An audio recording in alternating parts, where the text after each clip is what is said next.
যখন আমরা কোনো বনে প্রবেশ করি তখন এই সবুজ ঘাস দেখে, এই কোমল ঘাস দেখে আমাদের মন প্রফুল্ল হয়ে ওঠে। ভিন্ন ভিন্ন প্রজাতির ফুল, ভিন্ন ভিন্ন রঙের ফুল দেখে এই মন আনন্দে ভরে ওঠে। এখানে শিশুরা আনন্দ লাভ করে, বড়রা ভোজন গ্রহণ করেন, কথাবার্তা বলেন, হাঁটাহাঁটি করে বেড়ান। এবার ভেবে দেখুন, যখন এই উপবনের নির্মাণ হয়েছিল সেই সময় যদি এই মাটিকে সঠিকভাবে খনন না করা হতো, যদি তাতে সঠিকভাবে বীজ রোপণ না করা হতো, যদি কোনো সংঘর্ষ না হতো, পরিশ্রম না করা হতো, যদি চলতে চলতে পায়ে কাঁটা না বিঁধে যেত, তাহলে এই সুন্দর বন দেখে আমরা কি এই আনন্দ লাভ করতে পারতাম? কখনোই নয়। ধরুন কোনো নদীর তটে সুন্দর একটি বন আছে, সেই বনের আনন্দ লাভ করতে গেলে আপনাকে সেই নদী পার করতেই হবে। যদি সুখের নদীর কাছে পৌঁছতে চান, তাহলে তটে যে কাঁটা রয়েছে সেগুলোর সাথে সংঘর্ষ করতেই হবে। এই সংসারে যদি আপনি সুখ লাভ করতে চান, তাহলে সুখ লাভের এই যাত্রা শুরু করতে হবে সংঘর্ষ দ্বারা। তাহলে সংঘর্ষকে স্বাগত জানান, এর পেছনেই সুখ রয়েছে যা আপনার জন্য অপেক্ষা করছে। এবার হাসুন আর আমার সাথে ভালোবেসে বলুন, রাধা রাধা। আপনি কখনো কাউকে পর্বতে আরোহণ করতে দেখেছেন? বা আপনি কখনো নিজে কোনো পর্বতে আরোহণ করেছেন? করে থাকলে আপনি এই বিষয়ে অবশ্যই জানবেন যে যখন আমরা শিখরের দিকে এগোই, ওপরের দিকে এগিয়ে চলি, তখন আমাদের একটু ঝুঁকে পথ চলতে হয়। তখনই আমরা সেই পর্বত আরোহণ করতে পারি। কিন্তু যে ব্যক্তি নিচের দিকে ফিরে আসছেন, তিনি কিন্তু ঝুঁকে চলেন না, তিনি দৃঢ়ভাবে সোজা হয়ে নিচে নামেন। এই ভারসাম্য বজায় রাখার এই খেলাতে সংসারের একটা সার লুকিয়ে রয়েছে। যদি আপনিও জীবনে উঁচুতে উঠতে চান, শিখরে পৌঁছতে চান, তাহলে আপনাকেও নত হয়ে, বিনম্র হয়ে সামনে এগোতে হবে। সেখানে যদি আপনি বুক চিতিয়ে, উদ্ধতভাবে, অহংকার বোধ নিয়ে চলতে থাকেন, সেখান থেকেই আপনাকে নিচে নামতে হবে। কোনো ব্যক্তি তার বিনম্র স্বভাব দেখেই বোঝা যায় যে সেই ব্যক্তি সাফল্যের শিখর দেশে আরোহণ করছে নাকি নিচে তথা খাদের দিকে যাত্রা করছে। তাই সবসময় বিনম্র থাকুন, শ্রেষ্ঠ কর্ম করুন, পরিশ্রম করুন, আর আমার সাথে ভালোবেসে বলুন, রাধার। মানুষ একটা অত্যন্ত শ্রেষ্ঠ কর্ম করতে পারেন, সেটা হলো ভুলে যেতে পারা। আর সেটা বরদানের চেয়ে কম কিছু নয়। মানুষকে যখন কোনো কারণে নিজের প্রিয়জনদের থেকে দূরে যেতে হয়, তখন মনে দুঃখ জাগ্রত হয়। তিনি সেই দুঃখকে ভুলতে পারেন। কখনো কোনো সম্পর্ক থেকে যদি দুঃখ পেয়ে থাকেন, তখন সেই দুঃখকে ভুলতে পারেন। কিন্তু এই সংসারের প্রত্যেক আবেগ, প্রত্যেক বস্তু ভুলে যাওয়া উচিত নয়। বিশেষ করে আমাদের প্রিয়জন, আমাদের পরিবারের সদস্য। যখন এই সংসার থেকে ওনারা চলে যান, তখন যে সৎকর্ম ওনারা করেছেন, যে প্রেরণা ওনারা আমাদের প্রদান করেছেন, কখনো ভুলে যাওয়া উচিত নয়। যখন আপনি কোনো উঁচু স্থানে পৌঁছে যান, আপনি সাফল্য লাভ করেন, তখন সেই সকল বন্ধুদের ভোলা উচিত নয় যারা আপনার সাথে আরম্ভ থেকে ছিল, যারা সব সময় আপনাকে সাহায্য করেছে। আর সব থেকে গুরুত্বপূর্ণ কথা, আপনার বয়স যতই বৃদ্ধি পাক না কেন, মাতা পিতাকে কখনো ভুলবেন না। আপনি যতই বড় হন না কেন, আপনি তাদের সন্তানই থাকবেন। অভিজ্ঞতার দিক থেকে ওনাদের থেকে ছোটই থাকবেন। তাই সবসময় নিজের মাতা পিতাকে নিজের সাথে রাখুন, কখনো তাদের ভুলবেন না। সেই সকল ব্যক্তিদের ভুলে যাবেন না যারা দুঃখের দিনে আপনার সাথে ছিল, তবেই জীবনে সুখ পাবেন। আসুন আর আমার সাথে ভালোবেসে বলুন, রাধা রাধা। কখনো কখনো আমরা শুভ উদ্দেশ্য নিয়ে কারোর মঙ্গল কামনা করি, তার জন্য কোনো ভালো কর্ম করি, এবং সেই ব্যক্তি আমাদের বন্ধুত্ব নিয়েই, আমাদের সম্পর্ক নিয়ে, আমাদের সততা নিয়ে প্রশ্ন করতে থাকে, আমাদের সন্দেহ করে। তখন আমাদের দুঃখ হয়, কিন্তু এটা হওয়া উচিত নয়। কারণ যখনই কোনো ব্যক্তি আপনাকে সন্দেহ করছে, তাতে আপনারই মূল্য বৃদ্ধি পাচ্ছে। একটা কথা বলুন, আপনি কখনো শুনেছেন যে কয়লার শুদ্ধতার পরিমাপ করা হচ্ছে? শোনেননি। কারণ এমনটা কখনো হয়ই না। শুদ্ধতার পরখ শুধুমাত্র সোনার ক্ষেত্রে করা হয়। যখন এই সোনা এই পরীক্ষায় উত্তীর্ণ হয়, তখন সেই সোনা কতটা মূল্যবান সেটা সংসার জানতে পারে। সেই রকমই এই সংসার আপনাকেও পরখ করবে। যখন আপনি এই পরীক্ষায় উত্তীর্ণ হবেন, তখন আপনার মূল্য কতটা অধিক সেটা এই সংসারও জানতে পারবে। সেই জন্য যখনই কেউ আপনার উপর সন্দেহ করবে, দুঃখ পাবেন না। শুধু এই কথাটার খেয়াল রাখবেন, আপনি কি উচিত পথে চলেছেন, উচিত কর্ম করছেন। সকলের প্রতি আপনার মনে যেন সদ্ভাবনা। মানুষের এই সংসারে জীবনযাপন করার জন্য কিছু জিনিসের প্রয়োজন পড়ে। এমন কিছু আবেগ, এমন কিছু বস্তু আছে যেগুলো তার প্রয়োজন হয়। কিন্তু সব থেকে বেশি যে জিনিসটা তার প্রয়োজন হয় সেটা হলো সম্মানের। আমাদের ভালো লাগে যখন কেউ আমাদের সম্মান করে। আমরা কাউকে সম্মান করলে তারও সেটা ভালো লাগে। কিন্তু আপনি দেখবেন যে সংসারে বেশিরভাগ মানুষ দুটি মাপদণ্ডের ভিত্তিতে সম্মান করেন।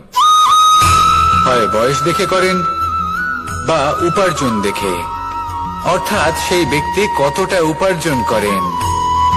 এবার ভেবে দেখুন, এটা আবশ্যক নয় কারোর বয়স যদি বেশি হয় তার বুদ্ধিও ততটাই বেশি হবে। আবশ্যক এটাও নয় যে কোনো ব্যক্তি যদি অত্যন্ত ধনী হন বা তার মনও নির্মল হবে বা তিনি সৎকর্ম করবেন বা এমন কোনো কর্ম করবেন যাতে উনি সম্মান লাভ করতে পারেন। হতে পারে উনি ধনী কিন্তু দুশ্চরিত্র। সেই জন্য বয়স বা উপার্জন দেখে কোনো ব্যক্তিকে সম্মান করবেন না। কর্ম দেখুন।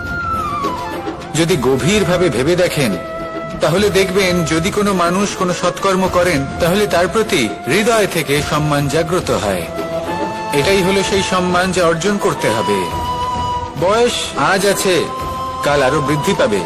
উপার্জন আজ আছে, কাল সেটা কমে যেতেও পারে। কিন্তু যদি আপনি নিরন্তর শুভকর্ম করতে থাকেন তাহলে আপনি মৃত্যুর পরেও অমর হয়ে থাকবেন। আসুন আমার সাথে ভালোবেসে বলুন, রাধা। মানুষের জীবনে স্বচ্ছতার একটা আলাদা গুরুত্ব আছে। যদি আপনি নিজেকে স্বচ্ছ রাখেন তাহলে আপনার নিজেরও ভালো লাগবে, সামনের ব্যক্তিরও ভালো লাগবে, একটা অন্যরকম প্রভাব পড়বে। কিন্তু একজন শ্রেষ্ঠ ব্যক্তি কিভাবে হয়ে ওঠা সম্ভব? যার মধ্যে গুণ আছে, শিক্ষা আছে, শুভ চেতনা আছে, যিনি সৎকর্ম করেন। কিভাবে হব সেই ব্যক্তি যার মধ্যে জ্ঞান আছে? শুধুমাত্র স্বচ্ছ থাকলে তো তা হওয়া সম্ভব নয়। প্রথমে আপনাকে বুঝতে হবে যে মানুষের মধ্যে চারটি মূল তত্ত্ব আছে। প্রথম হলো তার শরীর, যার দ্বারা উনি যে কোনো কর্ম করে থাকেন। দ্বিতীয় তত্ত্ব হলো তার মন, যার দ্বারা কোনো কর্ম করার জন্য সে নিজেকে প্রেরণা দিতে থাকে। তৃতীয় তত্ত্ব হলো বুদ্ধি, যে কর্ম আমরা করতে চাই, যে লক্ষ্যে আমরা পৌঁছতে চাই, সেটা আমরা কিভাবে কোন পথে করব সেটা স্থির করা যায় বুদ্ধি দিয়ে। আর চতুর্থ তত্ত্ব হলো আত্মা। আত্মা হলো এমন এক তত্ত্ব যার কোনো সমাপ্তি নেই। আত্মা হলো অজয়। কিন্তু এরও শুদ্ধিকরণের প্রয়োজন হয়। এই চারটি তত্ত্বের শুদ্ধিকরণ করতে থাকুন, এদের নির্মল রাখুন, শুদ্ধ রাখুন। এবং এটা কিভাবে হবে? শুভ চেতনা দ্বারা, জ্ঞানের দ্বারা, এবং সব থেকে বেশি গুরুত্বপূর্ণ প্রেমের দ্বারা। আসুন আমার সাথে ভালোবেসে বলুন, রাধা। মানুষের জীবনে উন্নতি লাভ করার জন্য তিনটি স্তম্ভের প্রয়োজন হয়। প্রথম স্তম্ভ শিক্ষা। এই শিক্ষা আমাদের জ্ঞান প্রদান করে। দ্বিতীয় স্তম্ভ ব্যবসা, যার দ্বারা আমরা ধন উপার্জন করি। তৃতীয় স্তম্ভ হলো আমাদের ঈশ্বর, আমাদের ইষ্ট। এনার সাথে যদি আমরা জুড়ে থাকতে পারি তাহলে এমন একটা মানসিক বল আপনি লাভ করবেন যেটা এই সংসারে আর কোথাও পাওয়া সম্ভব নয়। কিন্তু মানুষ অনেক সময় জীবনে এই তিনটি স্তম্ভ লাভ করা সত্ত্বেও সামনে অগ্রসর হতে পারেন না। তখনও জীবনে কঠিন পরিস্থিতি আসতেই থাকে। এমনটা ঠিক কেন হয়? কারণ সে জীবনে এই তিনটি স্তম্ভ লাভ করে নেয়, জীবনে প্রয়োগও করে, কিন্তু তার ভিতের কথা সে ভুলেই যায়। যেমন প্রথম স্তম্ভ অর্থাৎ শিক্ষা, এই শিক্ষার আধার হলো শুভ চেতনা। যদি অন্তরে শুভ চেতনা না থাকে তাহলে এই শিক্ষার কোনো গুরুত্ব থাকে না। দ্বিতীয় স্তম্ভ, ব্যবসা। পরিশ্রম করে উপার্জন করতে হবে, এই কথাটা আমরা সবাই জানি এবং সবাই চেষ্টাও করি। কিন্তু ব্যবসা করতে করতে আমরা এটা ভুলে যাই আমাদের ব্যবহার কেমন হয়ে পড়েছে। এই ব্যবহার যদি শুভ হয়, তা এই সংসারের একটা নিয়ম আছে, বা বলতে পারেন লোকে তাই বলে, যে শক্তিশালী হয় সে শক্তিহীনকে নত করে দেয়। এমনটাই হয়, তাই না? আবশ্যক নয়। কখনো কখনো এমনও হয় একজন অসমর্থ ব্যক্তি সমর্থ ব্যক্তিকে নত করে দেন। এটা সম্ভব, এও হতে পারে। আর এটা তখন হতে পারে যখন তার মধ্যে ভালোবাসার শক্তি থাকে। ভালোবাসার শক্তি এই সংসারে সবথেকে বড় শক্তি হয়।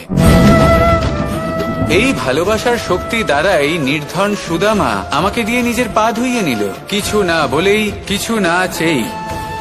এই কর্মের আধার ছিল শুধুমাত্র ভালোবাসা। খুব শক্তিশালী হয় এই ভালোবাসা। ভালোবাসার শক্তি দ্বারাই আপনি হিমালয় পর্বতকে নত করতে পারেন, তাহলে কি অসম্ভব হতে পারে? এই ভালোবাসার শক্তির সঞ্চার করুন, আর এই ভালোবাসার সাথেই বলুন রাধা রাধা। একদিকে হলো আঙুর আর অন্যদিকে কিশমিশ। দেখতে গেলে এই দুটোই সবারই খুব প্রিয়। শিশু হোক, যুবক হোক, বা কোনো বৃদ্ধ ব্যক্তি হোক না কেন। আর দেখতে গেলে এই কিশমিশ, এটা আঙুর থেকেই আসে, তারই অন্য একটি রূপ। কিন্তু কখনো হাটে যান আর গিয়ে জিজ্ঞেস করুন যে এই কিশমিশ আর আঙুর, এই দুইয়ের মধ্যে অধিক মূল্য কার? আপনিও নিশ্চয়ই জানবেন যে কিশমিশের মূল্য আঙুরের থেকে অনেক গুণ বেশি। এবার এরকম কেন হয়? এর পেছনে কি কারণ থাকতে পারে? একদিকে হলো সেই আঙুর যা টাটকা অবস্থায় গাছ থেকে পেড়ে খাওয়া যায়, আর অন্যদিকে হলো কিশমিশ যাকে মাসের পর মাস রোদে ফেলে রাখা হয়। একদিকে আঙুর যা কিনা অত্যন্ত রসালো, আর কিশমিশে কোনো রসই নেই। একটি হলো অত্যন্ত কোমল এবং সুন্দর, অন্যটি অমসৃণ এবং তাতে বিন্দুমাত্র সৌন্দর্য নেই, তাও তার মূল্য বেশি। এইসব কেন হয়? এই কারণেই হয় কারণ সেই আঙুর অনেক মাস পর্যন্ত রোদ সহ্য করে থাকে, কষ্ট সহ্য করে থাকে, তবেই সেই আঙুর কিশমিশে পরিণত হয়। এবার জীবনের কড়া রোদ যাকে সহ্য করতে হয়, তার সাথেও এটাই হয়ে থাকে। তারও মূল্য আপনা থেকেই বৃদ্ধি পায়। আপনার জীবনে আপনার গুণ, আপনার প্রতিভা, তা অত্যন্ত গুরুত্বপূর্ণ। কিন্তু যখন আপনি অভিজ্ঞতা লাভ করেন, তখনই সেই অভিজ্ঞতা আপনার গুণ এবং প্রতিভাকে আরো অনেক বেশি শ্রেষ্ঠ করে তোলে। তাই জীবনের কঠোর রোদের মধ্যেও দাঁড়িয়ে থাকাটা শিখে নিন। সাহসের সাথে কঠিন পরিস্থিতির সম্মুখীন হওয়াটা শিখে নিন।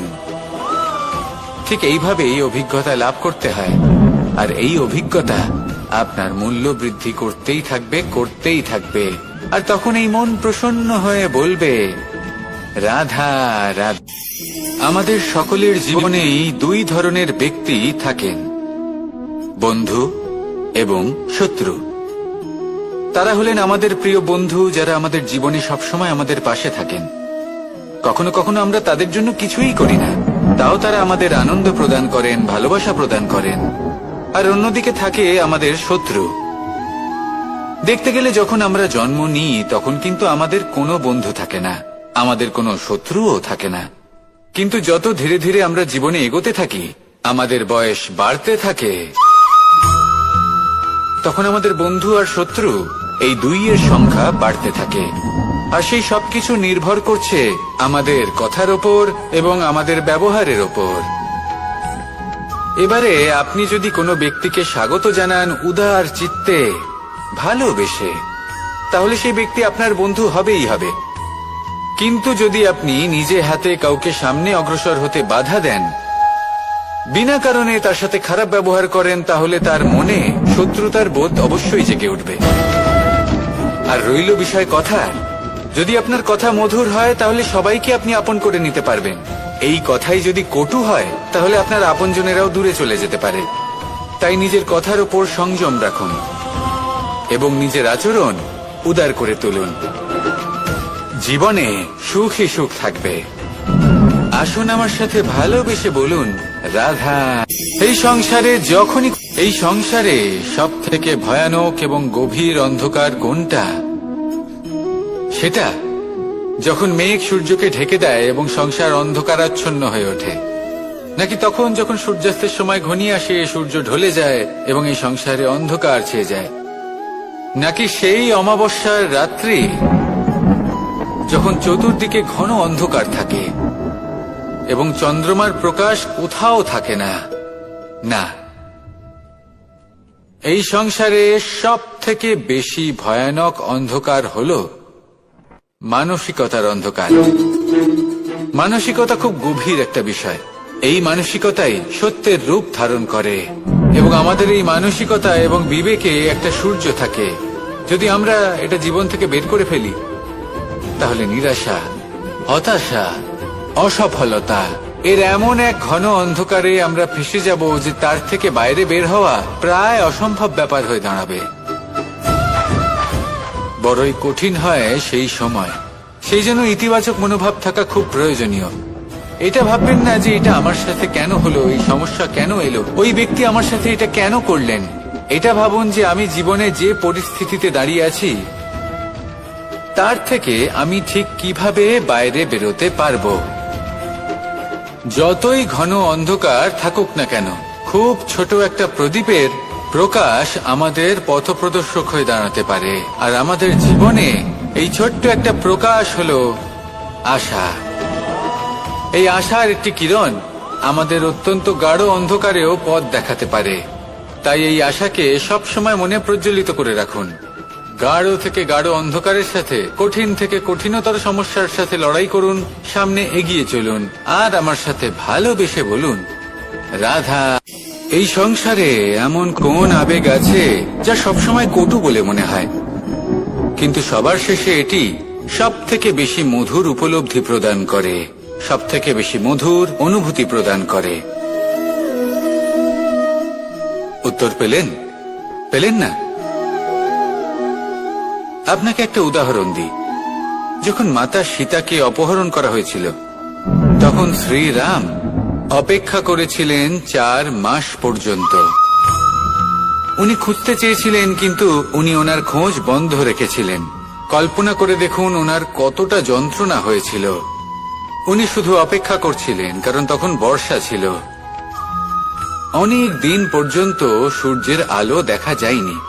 উনি জানতেন এরকম সময় বানর সেনার পক্ষে বনের মধ্যে পথ খোঁজা খুবই কঠিন কাজ হবে। সাগর পার করা অত্যন্ত কঠিন হয়ে দাঁড়াবে। তারা হয়তো বনের মধ্যে পথ হারিয়ে ফেলবে।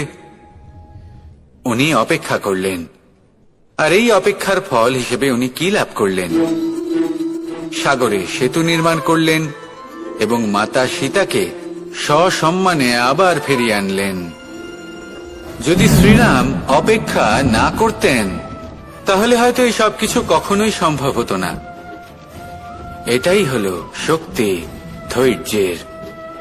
এটাই হলো আমাদের কাছে শিক্ষা। এই ধৈর্যই প্রত্যেকবার আমাদের অত্যন্ত কঠিন বলে মনে হয়। ধৈর্য ধরা অত্যন্ত কঠিন, কিন্তু অবশেষে এটাই সব থেকে শ্রেষ্ঠ ফল দান করে, সব থেকে মধুর উপলব্ধি, সব থেকে মধুর অনুভূতি প্রদান করে। তাই ধৈর্য ধরে থাকুন, সবকিছু শুভ হবে। আর তখন এই মন প্রফুল্ল হয়ে বলবে, রাধা রাধা। সুখ এবং দুঃখ এই দুই হলো আমাদের জীবনের অবশ্যম্ভাবী এবং গুরুত্বপূর্ণ অঙ্গ। আমাদের সকলের জীবনে কখনো সুখও আসে, আবার কখনো দুঃখও আসে। আমরা সবসময় ভাবি আমরা কিভাবে সুখ লাভ করব, কিভাবে আমরা দুঃখ থেকে দূরে থাকতে পারি। আর এই জীবনে যা কিছুই ঘটুক না কেন, সে সবকিছু আমরা সুখ এবং দুঃখের মাপদণ্ডে মেপে থাকি। এবার এখানে একটা ছোট্ট বিষয় আছে। এটা ভেবে দেখতে হবে যে কে আসলে সুখী ব্যক্তি। সুখী ব্যক্তি হলেন তিনি যিনি নিজের জীবনে নিজের কর্মের বিশ্লেষণ করে থাকেন, সেই বুঝে পদক্ষেপ নেন। উনি কি করতে চলেছেন সেটা উনি জানেন। আর যদি ওনার কোনো দোষ থাকে বা ভুল থাকে তাহলে সেগুলো শুধরে নিয়ে এগিয়ে চলেন। সেই জন্য উনি সুখী হন। অন্যদিকে যে ব্যক্তি দুঃখী তিনি কি করেন? তিনি নিজের উপর নয়, অন্যের উপর নিজের নজর রাখেন যে তিনি কি করছেন, কিভাবে কর্ম করছেন। ওনারা অন্যের নিন্দা করেন, অন্যের সাফল্য দেখে ঈর্ষা করেন, ক্রুদ্ধ হয়ে যান, ওনাদের বাধা দিতে চেষ্টা করেন। সেই জন্যই তো ওনারা দুঃখী হন।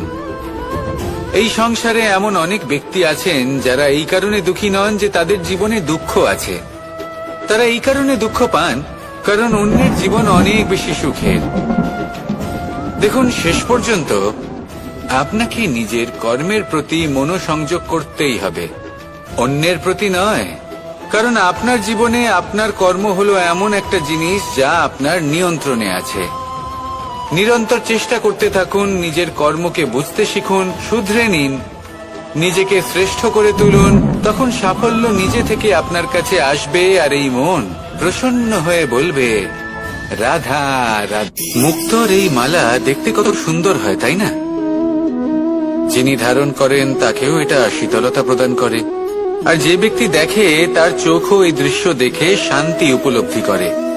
কিন্তু ভাবুন, যদি এমন কিছু হয় যে সুতো দ্বারা এই মুক্তোর মালা তৈরি হয়েছে সেটা কেউ ছিঁড়ে দেয়, তাহলে এই মুক্তোর মালা ছিঁড়ে যাবে আর সমস্ত মুক্তো মাটিতে পড়ে যাবে, ছড়িয়ে পড়বে।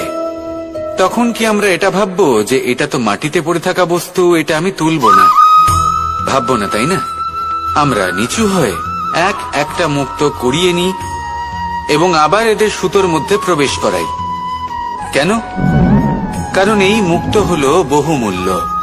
এতে কোনো সন্দেহ নেই যে এই মুক্তো হলো বহুমূল্য। কিন্তু এর থেকেও অনেক বেশি বহুমূল্য হলো আমাদের জীবনে আমাদের সম্পর্ক, আমাদের বন্ধু বান্ধব। এই সম্পর্কেও কখনো কখনো বিবাদ হয়, মনোমালিন্য হয়, এগুলোও ছড়িয়ে যায়। আর সেই সময় এই মুক্তোর মতোই নত হয়ে আমাদের এই সম্পর্কগুলিকে হাতে তুলতে হবে, এদের জুড়তে হবে, এদের আগলে রাখতে হবে, কারণ এদের থেকে বহুমূল্য আর কিছুই নেই। আর যদি এই কাজটা আপনি শিখে নিতে পারেন তাহলে আপনার জীবনের এই সম্পর্ক, এই বন্ধুত্ব সবসময় আপনাকে বল প্রদান করবে, আনন্দ প্রদান করবে, আর এই মন সুপ্রসন্ন হয়ে বলবে, রাধা রাধা। আপনারা সবাই একটা গাছের পাতাকে দেখুন, যতক্ষণ পর্যন্ত গাছের সাথে মানে গাছের ডালের সাথে জুড়ে থাকে সে সবুজ থাকে, বাতাসের সাথে সে নড়তে থাকে। যতক্ষণ পর্যন্ত ও সূর্য থেকে পাওয়া রশ্মির শক্তি গাছে পৌঁছে দেয় ততক্ষণ ও ডালের সাথে যুক্ত থাকে। কিন্তু যখন সেই পাতা শুকিয়ে যায় তখন তার কোনো গুরুত্ব থাকে না। সেই পাতা গাছের ডালে এবং বৃক্ষের কাছে বোঝা হয়ে থেকে যায়। এবং এমন এক সময় আসে যখন সেই ডালটি শুকনো সেই পাতাকে পরিত্যাগ করে। এটাই আমরা এই প্রকৃতিতে দেখি এবং এটাই হলো সত্য। আর এটাই আমাদের জীবনে খুব বড় একটা শিক্ষা। যদি আপনিও নিজের জীবনে নিজের আপনজনদের কাছে বোঝা স্বরূপ হয়ে দাঁড়ান তাহলে তারা আপনাকে যতই ভালোবাসুক না কেন, ওনারা যদি নাও চান তাহলেও এমন এক দিন আসবে যখন আপনার আপনজন আপনাকে পরিত্যাগ করবে। সেই জন্য সবসময় আত্মনির্ভর হয়ে ওঠার চেষ্টা করুন, নিরন্তর পরিশ্রম করতে থাকুন, কারোর উপর বোঝা হয়ে থাকবেন না, বরং তার সাথে মিলে দায়িত্ব পালন করুন। এমনটা করবেন তাহলে আপনার সম্মানও বজায় থাকবে এবং সম্পর্কের মধ্যে আপনার মূল্যও বজায় থাকবে। আসুন আর আমার সাথে ভালোবেসে বলুন, রাধা রাধা। আমাদের মধ্যে এমন অনেক মানুষ আছেন যারা বই পড়তে পছন্দ করেন, অনেক মানুষ আছেন যারা ভিন্ন ভিন্ন রকমের কাহিনী পড়েন। এবার পড়তে পড়তে মাঝে এমন একটা অধ্যায় অবশ্যই আসে যা আমাদের হৃদয় স্পর্শ করে যায়। আমরা হৃদয় যন্ত্রণা অনুভব করি, তাও আমরা সেই কাহিনী শেষ পর্যন্ত পড়ি এবং তখন আমরা বুঝতে পারি যে সেই যন্ত্রণাময় অধ্যায়টি কেন এসেছিল, তার থেকে আমরা কি শিক্ষা পেলাম এবং আমরা অবশেষে লক্ষ্যেও পৌঁছলাম। কিন্তু যদি সেই যন্ত্রণাদায়ক অধ্যায়টিতে আপনি থেমে যান আপনি যদি এটা ভাবেন যে আমি আর পড়তে পারবো না, তাহলে আপনি জানতেও পারবেন না যে পরবর্তীতে কি হতে চলেছে। এই মন দুঃখে ভরে উঠবে, মনে প্রশ্ন আসতেই থাকে যার উত্তর আমরা পাই না, নিজেদের লক্ষ্য বুঝতেই পারি না। এইভাবেই আমাদের জীবনেও যদি এমন কিছু হয় যা অত্যন্ত দুঃখজনক, যদি এমন কোনো কঠিন অধ্যায় আপনার জীবনে আসে, থামবেন না। তা হলো আপনার জীবনের কাহিনীর একটি যন্ত্রণাদায়ক দুঃখজনক অধ্যায় মাত্র। শেষ পর্যন্ত এই কাহিনীতে টিকে থাকুন, কর্ম করতে থাকুন। আপনি বুঝতে পেরে যাবেন যে এই কঠিন পরিস্থিতি আপনার জীবনে কেন এসেছিল। আপনি শিক্ষাও লাভ করবেন এবং লক্ষ্যও লাভ করবেন। আসুন আমার সাথে ভালোবেসে বলুন, রাধা রাধা। আশা এবং বিশ্বাস মানুষের জীবনের দুই অমূল্য স্তম্ভ। এটাই হলো ঢাল এবং এটাই হলো অস্ত্র। এটাই আমাদের রক্ষা করে এবং এটাই আমাদের জীবনের পথ প্রশস্ত করে। কিন্তু ছোট একটা সমস্যা আছে। এবার যদি আপনি বটবৃক্ষের থেকে এই আশা রাখেন যে এ আমাকে ফল দেবে, তাহলে সেই আশা ভঙ্গ হওয়াই স্বাভাবিক। আর যদি আপনি বিশ্বাস করেন যে খেজুর গাছ আপনাকে ছায়া প্রদান করবে, তাহলে সেই বিশ্বাসও অবশ্যই ভঙ্গ হবে। তাহলে কি করা উচিত? চোখ বন্ধ করে যে কাউকে বিশ্বাস করার আগে বা যে কারোর থেকে আশা রাখার আগে নির্বাচন করুন যে কার ওপর বিশ্বাস রাখতে চান, কার ওপর আশা রাখতে চান।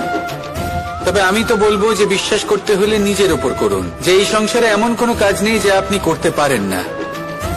আর শুধু কর্ম করতে থাকুন আর ভরসা রাখুন ঈশ্বরের ওপর, যে উনি আপনার কর্ম দেখবেন আর আপনাকে আপনার কর্মফল অবশ্যই দেবেন, আপনাকে সাফল্য দেবেন।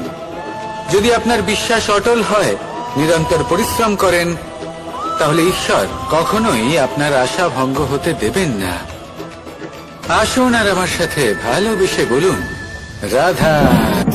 যখন মানুষের মৃত্যু হয় তখন কি হয়? অনেক সংখ্যক মানুষ শোক পালন করতে চলে আসেন। যে ব্যক্তি মৃত্যু লাভ করেছেন তার অনেক বস্তু থাকে যেগুলো তার প্রিয়, যেগুলো তিনি ব্যবহার করেছেন।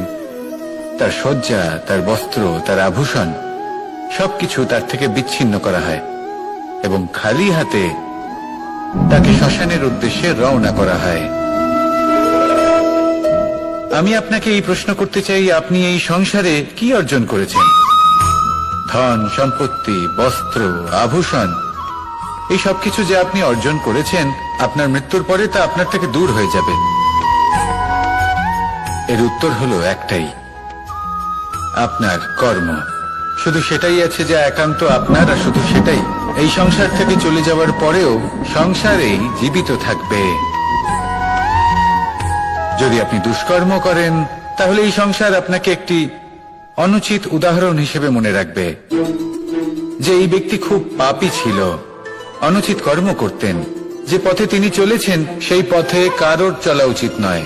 সেখানেই যদি আপনি সৎকর্ম করেন, তাহলে সংসার চিরকাল এটাই বলবে যে খুব ভালো মানুষ ছিলেন, সবাইকে ভালোবাসতেন, সবাইকে সাহায্য করতেন, আমার খুব প্রিয় মানুষ ছিলেন।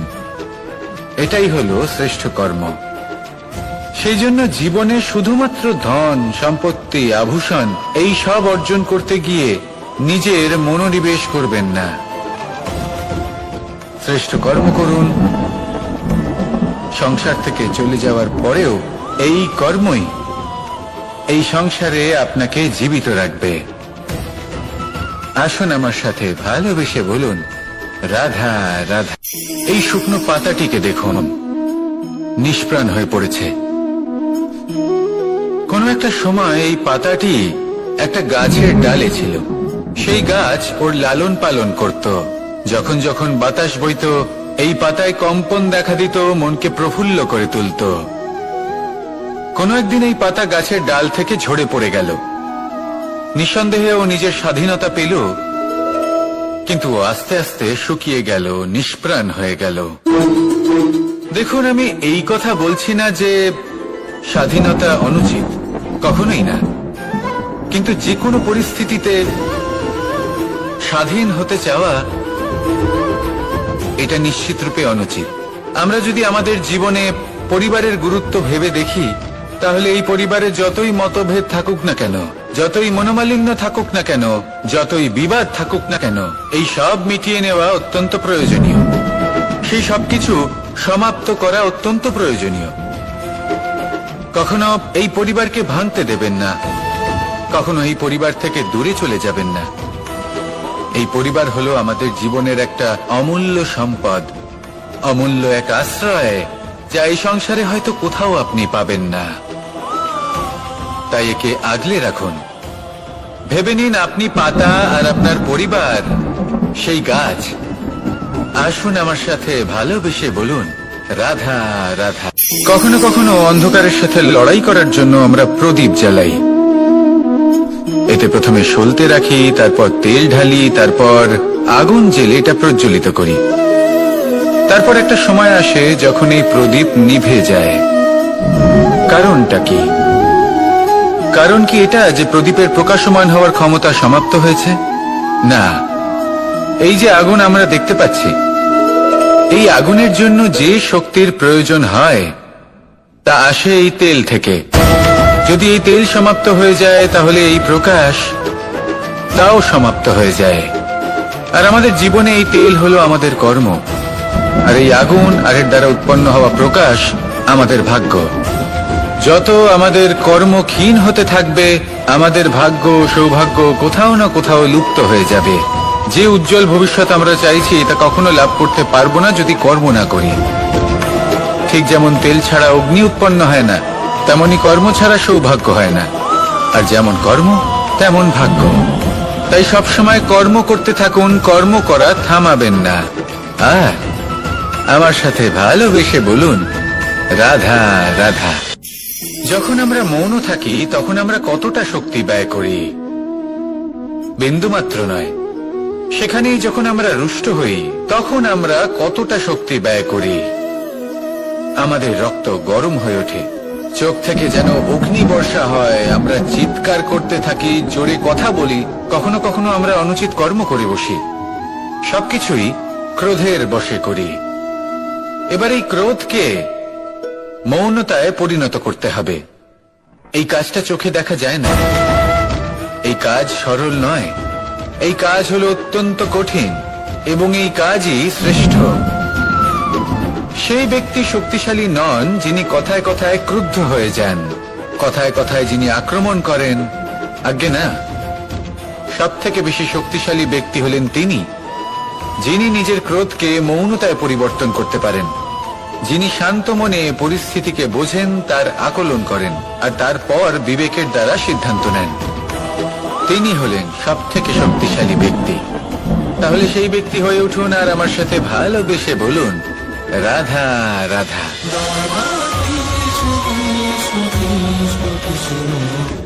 এই লক্ষ্য সরলভাবে কেন আমার কাছে চলে আসে না? চলুন আপনাকে একটা কথা বলি, যদি আপনার লক্ষ্য কঠিন না হয় তাহলে তাকে পাওয়া আপনার পক্ষে অসম্ভব হয়ে উঠবে। লক্ষ্যে পৌঁছানোর এই রাস্তায় আপনি যে কড়া রোদের সম্মুখীন হন, যার থেকে আপনি দূরে পালাতে চান, সেই রোদ আপনাকে প্রেরণা যোগায় যে আপনি এগোতে থাকুন। ভাবুন একজন যাত্রী যে কিনা নিজের লক্ষ্যের দিকে যাচ্ছেন, সেই পথে উনি যদি একটু ছায়া পেয়ে যান আর উনি ওখানে বিশ্রাম নেন, তাহলে তার সাথে তার ভাগ্য গভীর নিদ্রায় সেখানে বিলীন হয়ে যায়।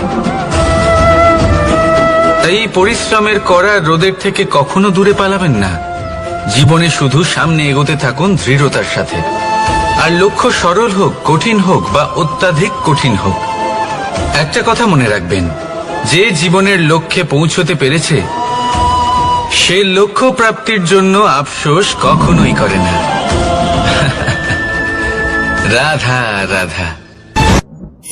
এই সংসারে সাফল্য লাভ করার জন্য জ্ঞানের প্রয়োজন হয়, পরিশ্রমের প্রয়োজন হয়, দৃঢ় নিষ্ঠার প্রয়োজন হয়, নিরন্তর চেষ্টা করা প্রয়োজনীয়।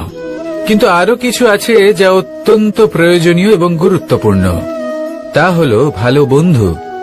তাদের থাকা অত্যন্ত প্রয়োজনীয়। যদি ভালো বন্ধু থাকে তাহলে সময় এলে তারা ঢাল হয়ে আপনাকে সুরক্ষা করবেন। সময় এলে অস্ত্রের মতো শত্রুকে সংহারও করবেন।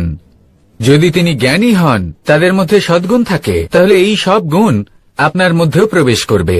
তাহলে সাফল্যের জন্য ভালো বন্ধু পাওয়া অত্যন্ত প্রয়োজনীয়। কিন্তু শুধু বন্ধু কেন, ভালো শত্রুও থাকা প্রয়োজনীয়। এবার আপনি ভাববেন, আমি কি বললাম? যদি আপনার জীবনেও ভালো অর্থাৎ শক্তিশালী শত্রু থাকে, তাহলে আপনিও শক্তিশালী হতে থাকবেন। এই শত্রু আপনাকে প্রেরিত করবে আরো বেশি শক্তিশালী হয়ে ওঠার। কখনো কোনো হরিণকে দেখুন, তীব্র গতিতে দৌড়তে থাকে। কেন তীব্র গতিতে দৌড়য়? এই কারণে নয় যে কোথাও তার জন্য মধুর ঘাস অপেক্ষা করে রয়েছে, না। সে এই কারণে তীব্র গতিতে দৌড়য় কারণ সেটা না করলে তার পেছনে একটি সিংহ আছে যে ওকে নিজের ভোজন করে ফেলবে। তাই জীবনে বিপদ, সংকট, এই সবকিছুও হলো অত্যন্ত গুরুত্বপূর্ণ। তার সম্মুখীন হতে শিখুন আর আমার সাথে ভালোবেসে বলুন, রাধা রাধা। ধৈর্য। এই ধৈর্য কি কোনো গুণ, কোনো অনুভূতি, কোনো দৃষ্টিভঙ্গি? আমার জন্য ধৈর্য এক বাহন। আপনি হয়তো ভাবছেন, এই কেমন বাহন? বাহন তো ঘোড়া হতে পারে, হাতি হতে পারে, উটও হতে পারে, কিন্তু ধৈর্যকে বাহন বানানো মানে? চলুন আপনাকে একটা কথা বোঝাই। পৃথিবীতে এমন কোনো বাহন নেই যে তার আরোহীকে আছড়ে ফেলেনি। সেটা উট হোক বা হাতি হোক বা ঘোড়া হোক, চলতে চলতে কখনো নড়বড় করেই বসে। তারপর সেই আরোহী পড়ে কারোর পায়, তারপর পড়ে তার নিজের নজরে। কিন্তু ধৈর্যরূপী বাহন কখনো কাউকে ফেলে না, কখনো না। না সেই আরোহী কারোর পায়ে পড়ে, আর না তো নিজের নজরে। কারণ ধৈর্য আপনাকে বিবেক প্রদান করে, বিবেক আপনাকে পরিকল্পনায় সাহায্য করে, আর পরিকল্পনা প্রদান করে আপনাকে শক্তি, আপনার লক্ষ্যের দিকে অগ্রসর হওয়া। বুঝলেন? ধৈর্যকে সঙ্গে রাখুন, নিজেকে আরো ধৈর্যশীল করে তুলুন। এই ধৈর্যের সাহায্যে আরোহণ করে দেখুন কিভাবে এই বাহন আপনাকে আপনার গন্তব্যে পৌঁছে দেবে। রাধা রাধা। সংসারে এমন একটা ভ্রান্ত ধারণা রয়েছে যে সবকিছু ভাগ্যের দ্বারা পাওয়া যায়, কিন্তু ভাগ্য, প্রারব্ধ এ তো সকলের জন্যই সমান হয়। এটা তো ব্যক্তির উপরে নির্ভরশীল হয়, তার আকাঙ্ক্ষার উপরে নির্ভরশীল হয়, বাসনার উপরে নির্ভরশীল হয়, স্বভাবের উপরে নির্ভরশীল হয় যে উনি সেটা নিয়ে কি করেন। দেখুন, এই প্রসাদ কিন্তু সকলকেই দেওয়া হয়, কিন্তু তা গ্রহণ করবেন কিভাবে সেটা ব্যক্তির উপরে নির্ভর করে। আপনাকে এক উদাহরণ দিই। যেমন ধরুন, দুজন মানুষকে আমি একটা করে মাটির ডেলা দিলাম, সেটা নিয়ে তারা কি করবেন? একজন মানুষ তার ছোট ছোট ডেলা বানাবেন আর পথযাত্রীদের ওপরে ছুঁড়ে মারবেন, হাসি ঠাট্টা করবেন, তাদের বস্ত্র নোংরা করে দেবেন, সেটাতেই উনি আনন্দ পাবেন। অন্যদিকে দ্বিতীয় ব্যক্তি সেই মাটির ডেলা দিয়েই নিজের জন্য একটা কুঁড়ে ঘর বানাবেন। সেই কুঁড়ে ঘর যা রোদেতে, বৃষ্টিতে, ঝড়ে তাকে সুরক্ষিত রাখবে। অনুভূতি, এই অনুভূতি বদলাতে শিখুন। এই অনুভূতি অত্যন্ত গুরুত্বপূর্ণ। ভালোবাসাতেও এই অনুভূতি হলো অত্যন্ত গুরুত্বপূর্ণ। ভালোবাসা সে বন্ধুর সাথে হোক, মা বাবার সাথে হোক, ভাই বোনের সাথে হোক, স্ত্রীর সাথে হোক, যে কারোর সাথে হোক। মনে রাখবেন, এই হলো সেই অনুভূতি যা আপনার ভাগ্য নির্ধারণ করে থাকে। তাহলে আসুন আমার সাথে প্রেমের অনুভূতি নিয়ে বলুন, রাধা রাধা। লক্ষ্য, পথ আর সাফল্য, এই তিনটেই একে অপরের সাথে জড়িত, কিন্তু অনেকবার মানুষ এদের ঠিকভাবে বুঝতে পারেন না। তারা ভাবেন যে যেরকম লক্ষ্য হবে সেরকমই পথ হবে, সেই মতোই লক্ষ্য কঠিন হলে পথ কঠিন হবে, লক্ষ্য সরল হলে পথও সরল হবে। যদি আপনাকে আসল সত্যের সাথে অবগত করাই, তাহলে দেখবেন সবকিছুই এর উল্টো। লক্ষ্য নিজের পথ বানায় না, পথ সেটাই যেটা আপনি স্বয়ং নির্বাচন করে আপনি নিজে বানান। সেই অনুসারেই আপনি আপনার লক্ষ্যে পৌঁছতে পারবেন। সেই জন্য জীবনে যখনই লক্ষ্যে পৌঁছানোর পথের বিষয়ে আপনি কোনো সিদ্ধান্ত নেবেন তাহলে তা ভেবে চিন্তে নেবেন, কারণ এই পথ অত্যন্ত গুরুত্বপূর্ণ। পথ যদি শুভ হয়, মানুষ কর্ম করেন। আমি বারংবার বলি যে ফলের আশা করবেন না। তাও মানুষ কোথাও না কোথাও নিজের কর্মের বদলে কোনো না কোনো ফলের আশা অবশ্যই রাখেন। কখনো তিনি সফল হন, কখনো অসফল। সেই জন্যই আমি বলি যে ফলের আশা কখনো রাখবেন না, কারণ সাফল্য বা অসফলতা মনের মধ্যে রাখলে কখনো কোনো লাভ হয় না। যদি সাফল্য মনের মধ্যে রাখেন তাহলে অহংকার জন্ম নেবে। যদি অসফলতা মনের মধ্যে রাখেন তাহলে এক হীনমন্যতায় আপনি ভুগবেন, যা দিয়ে কোনো শুভ কর্ম হবে না। সেই জন্য শুধুই কর্ম করে যান, কর্মেই মগ্ন থাকুন। আর আসুন আমার সাথে ভালোবেসে বলুন, রাধা রাধা।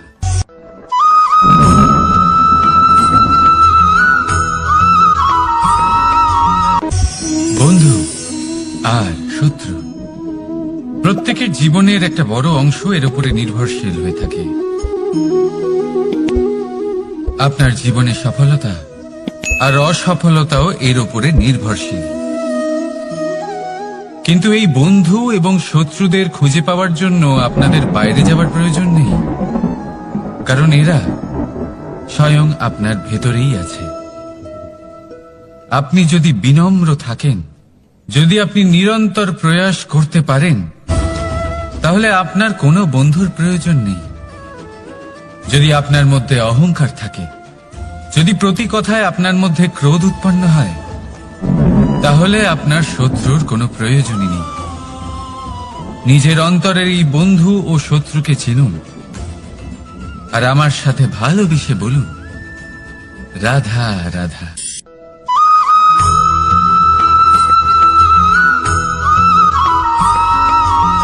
সংসারে সকলে উঁচুতে উঠতে চায়, কেউ নত হতে চায় না।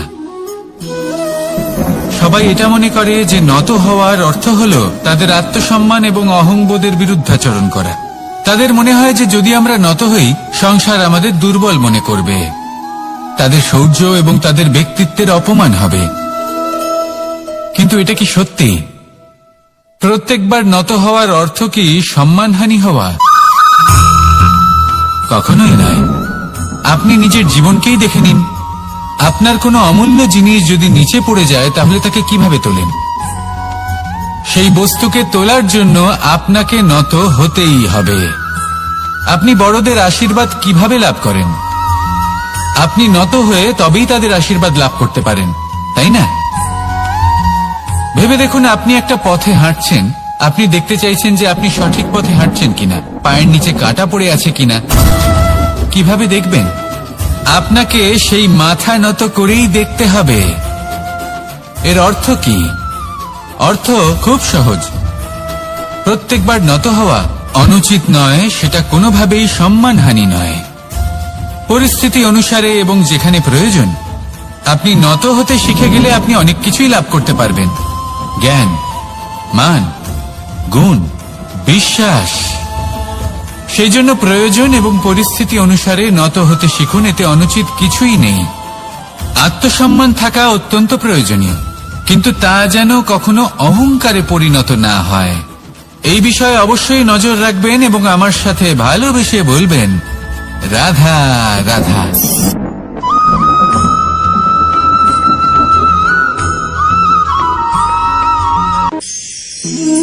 একে চিনতে পারলেন? একে কুঠার বলা হয়। আপনারা জীবনে কোথাও না কোথাও কোনো না কোনো রূপে এটা দেখেই থাকবেন। একটা ব্যাপার নিশ্চিত, এই কুঠার ছাড়া কোনো বৃক্ষকে কাটতে পারা সরল নয়। এবার আপনি কখনো এটা ভেবেছেন, এই কুঠার এর এই অংশ, এর মুখটাই যদি না থাকে তাহলে কি হবে? এ শুধুমাত্র কোনো বৃক্ষই নয়, তার কোনো ডালও কাটতে সক্ষম হবে না। এবারে ভাবুন, এই শুকনো কাঠের হাতল এ আমরা কোত্থেকে পেলাম? কোনো এক বৃক্ষ থেকেই। সেই ডাল যাকে কেটে ফেলা হয়েছিল এক বৃক্ষকে কাটার জন্য, এই ডালই শস্ত্ররূপে প্রস্তুত। আমাদের জীবনে আমাদের প্রিয়জন, আমাদের আপনজন যখন সময় কখনো কখনো তাদের সঙ্গ না দেয়, যদি তারা দৈন্য দশায় থাকেন, তাহলে তাদের সঙ্গ কখনো ছাড়বেন না। ওনাদের প্রয়োজন শুধুমাত্র মনোবল। তা তাদের দিন। তাদের সাহায্য করা আপনার কর্তব্য। হয়তো তাদের সাথে থেকে আপনার কোনো লাভ হবে না, কিন্তু তাদের দূরে থাকাতে আপনার ক্ষতি অবশ্যই হতে পারে। সর্বদা সাহায্য করুন। সঠিক সময় আসলে তা আপনার সহায়ক অবশ্যই হবে। রাধা রাধা।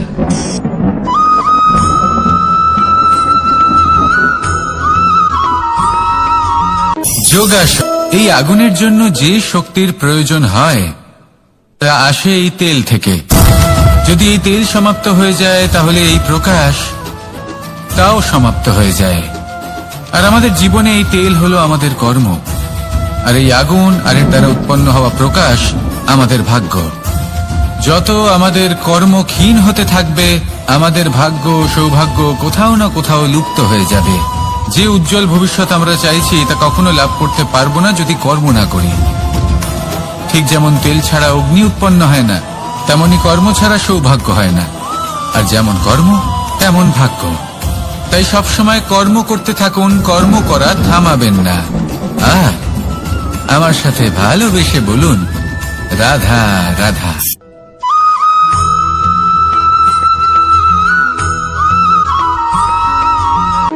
কোন ব্যক্তির ব্যক্তিত্ব কিভাবে তৈরি হয়? আপনার কি মনে হয় যে ব্যক্তি জন্ম থেকে তার স্বভাব নিয়ে জন্মায়, নাকি আপনার মনে হয় যে এই প্রকৃতি ব্যক্তির জন্য তার নিয়তি রচনা করে? না, এরকম একেবারেই হয় না। আমি আপনাকে বোঝাচ্ছি।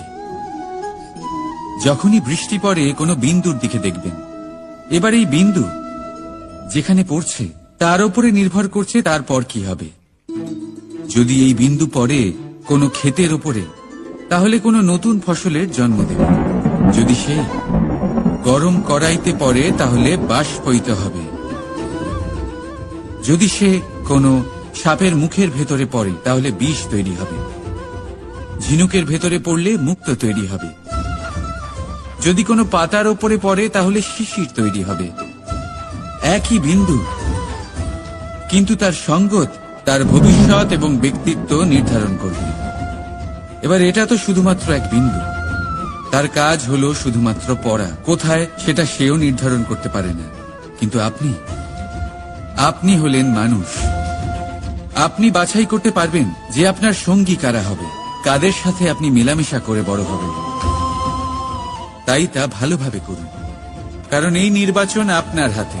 কারণ এই জীবন আপনার, ভবিষ্যৎ আপনার।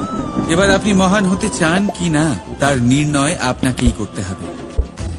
আসুন আমার সাথে ভালোবেসে বলুন, রাধা রাধা।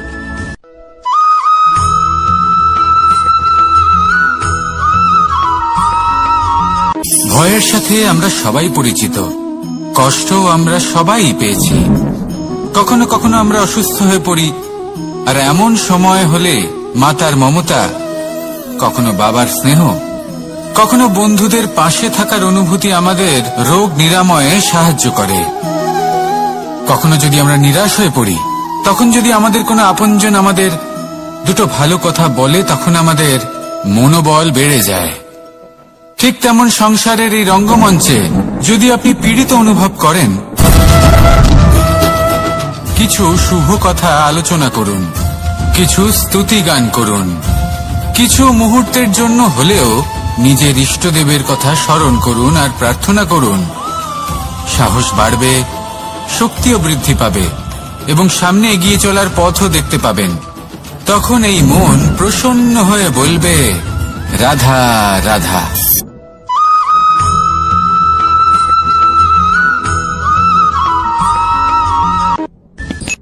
সূর্যের তাপ এতটাই প্রখর হয়, তা সমস্ত বনস্পতিকে শুষ্ক করে দেয়।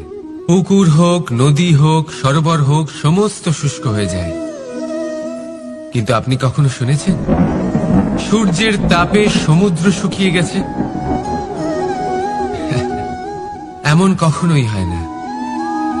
আর এর পেছনেই লুকিয়ে রয়েছে এক অমূল্য জীবনের শিক্ষা। সমুদ্রের মতো নিজেকে ধৈর্যশীল করে তুললে, নিজেকে সংযমী করে তুললে, সূর্যের তাপ আপনার কোনো ক্ষতি করতে পারবে না। আপনার অন্তর থেকে সেই তাপ বাষ্পায়িত হয়ে মেঘ তৈরি হয়ে সূর্যকে ঢেকে দেবে, আর তারপর হবে শুধু সাফল্যের বৃষ্টি। তাহলে আসুন আর আমার সাথে ধৈর্যের সাথে বলুন, রাধা রাধা।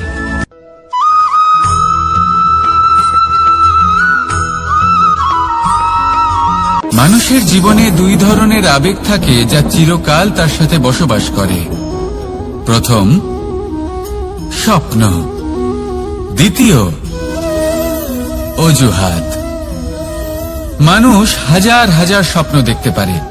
আমাকে এই কাজ করতে হবে, আমাকে ওখানে ঘুরতে যেতে হবে, আমার জীবনে এই অসম্ভব কাজ বাস্তবায়িত করে দেখাতে হবে, আদি ইত্যাদি। এবার ঠিক যেমন স্বপ্ন দেখেন সেইভাবে অজুহাতও খুঁজে নিয়ে আসেন। আমি এই স্বপ্ন পূরণ করতে পারলাম না, কারণ আমাকে কেউ সাহায্যই করল না, কারণ আমি দুর্বল হয়ে পড়েছিলাম, কারণ আমার কাছে সময়ই ছিল না, আদি ইত্যাদি। এবার সাফল্য এবং অসফলতার মাঝখানে এই ধরনের সংঘর্ষ হতে থাকে। সাফল্য তখন লাভ করা সম্ভব যখন আপনার স্বপ্ন আপনার অজুহাতের থেকে অনেক বড় হয়, আর অসফলতা তখন পাবেন যখন আপনার অজুহাত আপনার স্বপ্নের থেকে অনেক বড় হয়। আপনি যদি সাফল্য লাভ করতে চান তাহলে চেষ্টা করতে থাকুন, পরিশ্রম করুন। যদি অসফল হন তাহলে ভয়ভীত হওয়ার কোনো প্রয়োজন নেই। নিজের ভুল বুঝুন, তাকে শুধরে নিন, আবার চেষ্টা করুন। কিন্তু যদি নিজের জীবনে অজুহাত নিয়ে আসেন তখন স্বপ্ন কখনো পূরণ হবে না। আসুন আমার সাথে ভালোবেসে বলুন, রাধা রাধা।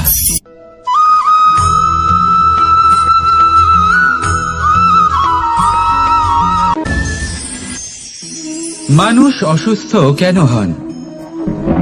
শারীরিক দুর্বলতার কারণে? না, মানুষ অসুস্থ হন তার মানসিকতার কারণে, তার বিবেকের কারণে, তার কর্মের কারণে, তার ক্রোধের কারণে।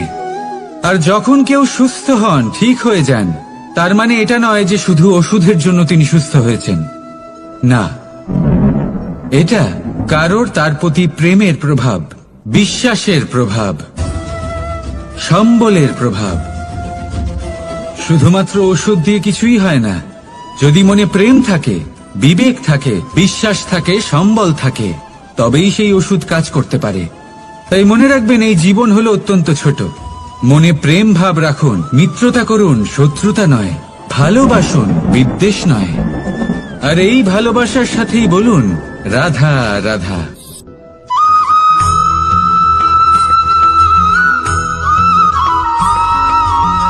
জীবন কিসের উপর নির্ভরশীল? ধনের ওপর, বৈভবের ওপর, নিঃশ্বাসের ওপর? না, এই জীবন নির্ভরশীল বিশ্বাসের ওপর। বিশ্বাস নিজের ওপর, বিশ্বাস আমাদের আপনজনের ওপর। কিন্তু যখন এই বিশ্বাস ভেঙে যায় তখন মানুষের মনও ভেঙে যায়, আর তারপর সে অন্য কিছু করতেই পারে না। তখন কি করা যেতে পারে? 3টে কাজ আছে যা আপনি করতে পারেন। প্রথম, ভালোবাসা। যাকে আপনি ভালোবাসেন, যারা আপনাকে ভালোবাসে, ভুল যারই হোক না কেন, তার কাছে ক্ষমা চাইতে কখনোই সংকোচ বোধ করবেন না। দ্বিতীয় হলো বিশ্বাস। যারা আপনাকে ভালোবাসেন, আপনাকে বিশ্বাস করেন, তাদের বিশ্বাস কখনো ভাঙবেন না। তৃতীয় হলো আশা। যারা আপনাকে ভালোবাসেন, আপনাকে বিশ্বাস করেন, তাদের আশা আপনার সাথে জড়িত। তাদের থেকে কখনো কিচ্ছু লুকোবেন না। এই 3টে কাজ করুন, আর এই জীবন সুপ্রসন্ন হয়ে বলবে, রাধা রাধা।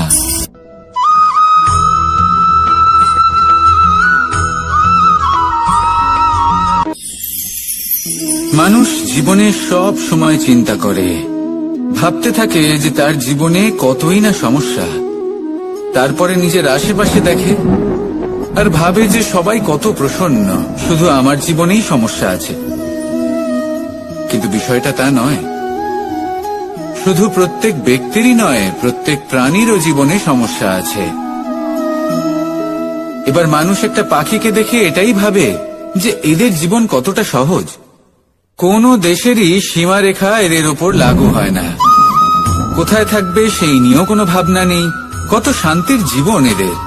তারপর সে একটা পিঁপড়েকে দেখে আর এটা ভাবে কি অসাধারণ, এদের তো সারা জীবনই মাটির উপরেই অতিবাহিত হয়, খাবারটাও মাটিতেই পেয়ে যায়। কি শান্তির জীবন এদের। কিন্তু যখন কোনো ঝড় আসে তখন সবার আগে সেই পাখির বাসাটাই ঝড়ে ভেঙে যায়। এই পাখি যে শাখাতেই গিয়ে বসে পড়ুক, তাদের উপর সবসময় সংকট থাকে যে ওপর থেকে কোনো বড় পাখি এসে তাদের উপর প্রহার না করে, তারা নিজেদের প্রাণ না হারায়। আর যদি কথা বলি পিঁপড়েকে নিয়ে, এদের উপর সবসময় সংকট থাকে যে কোনোভাবে বাতাস বা জল এদের ভাসিয়ে না নিয়ে যায়, কোনো প্রাণী ওকে পা দিয়ে পিষে না দেয়, এই পিঁপড়ে পিষ্ট হয়ে না মারা যায়। দেখুন, সমস্যা প্রত্যেকের জীবনে রয়েছে আর এই সমস্যা আসতেই থাকবে। এর অর্থ এটা নয় যে এই সমস্যার সম্মুখীন হওয়া যায় না, এর সমাধানও সম্ভব নয়। প্রত্যেক সমস্যার সমাধান অবশ্যই আছে, শুধু শান্ত মনে সেটা খুঁজে বের করতে হবে।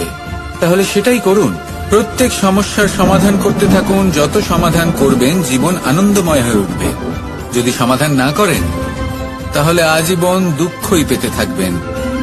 আসুন আমার সাথে ভালোবেসে বলুন, রাধা রাধা।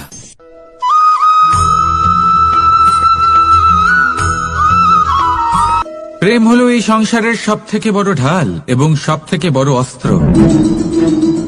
এই প্রেম ছাড়া না কোনো ন্যায় হয় আর না কোনো শাস্ত্র, না জীবন আছে আর না অন্ত। এবার যদি এই প্রেম মনের মধ্যে বাস করতে শুরু করে তাহলে কখনো কোনো সমস্যাই হবে না, আর যদি হয়েও থাকে তাহলে তা স্থায়ী হবে না। এই প্রেম কি না করতে পারে? এই প্রেম সমস্ত সমস্যা মিটিয়ে ফেলতে পারে, আপনার মনের মধ্যে অহংকারকেও বিনাশ করে দিতে পারে, আপনাকে সাক্ষাৎ ঈশ্বরের সাথে দেখা করাতে পারে। তাই প্রেমের দ্বারা প্রয়াস করতে থাকুন।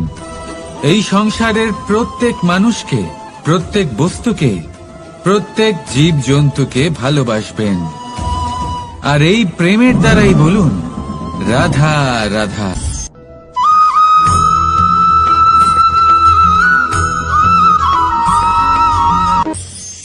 মানুষ এক অত্যন্ত বিচিত্র প্রাণী। পরিকল্পনা করে, ষড়যন্ত্র করে, প্রচেষ্টা করে, কাউকে পরাজিত করার চেষ্টাও করে। সাপকে একটা দড়ি মনে করে হাতে চেপে ধরার চেষ্টা করে, কিন্তু একটা কথা বুঝতেই পারে না, সময়ের এই সাপ, এটা হাতে চেপে ধরাই যায় না। আর আপনি যা করবেন তা আবার ফিরে আসবে আপনারই সামনে। দেখুন, এতে কিছুই যায় আসে না যে আপনি কুম্ভকারের পুত্র নাকি কৃষ্ণের পুত্র। যদি আপনি অনুচিত কর্ম করেন তাহলে আপনার সাথেও অনুচিতই হবে, অশুভ কর্ম করলে আপনার সাথেও অশুভই হবে। কুরু বংশ অত্যন্ত মহান বংশ ছিল। এই কুরু বংশ কি হলো তার সাথে? একটা গোটা বংশ বয়ে গেল, কারণ ওনাদের উদ্দেশ্য অশুভ ছিল। অন্যদিকে 5 জন বনবাসী পাণ্ডব মহাভারত বিজয়ী হলেন, কারণ তাদের উদ্দেশ্য শুভ ছিল। তাই মনে রাখবেন, শুভ অগ্নি প্রজ্বলিত করবেন, শুভ তাপ সঞ্চার হবে। অশুভ অগ্নি প্রজ্বলিত করবেন, নরকেই জ্বলতে হবে। তাহলে আসুন আর আমার সাথে ভালোবেসে বলুন, রাধা রাধা।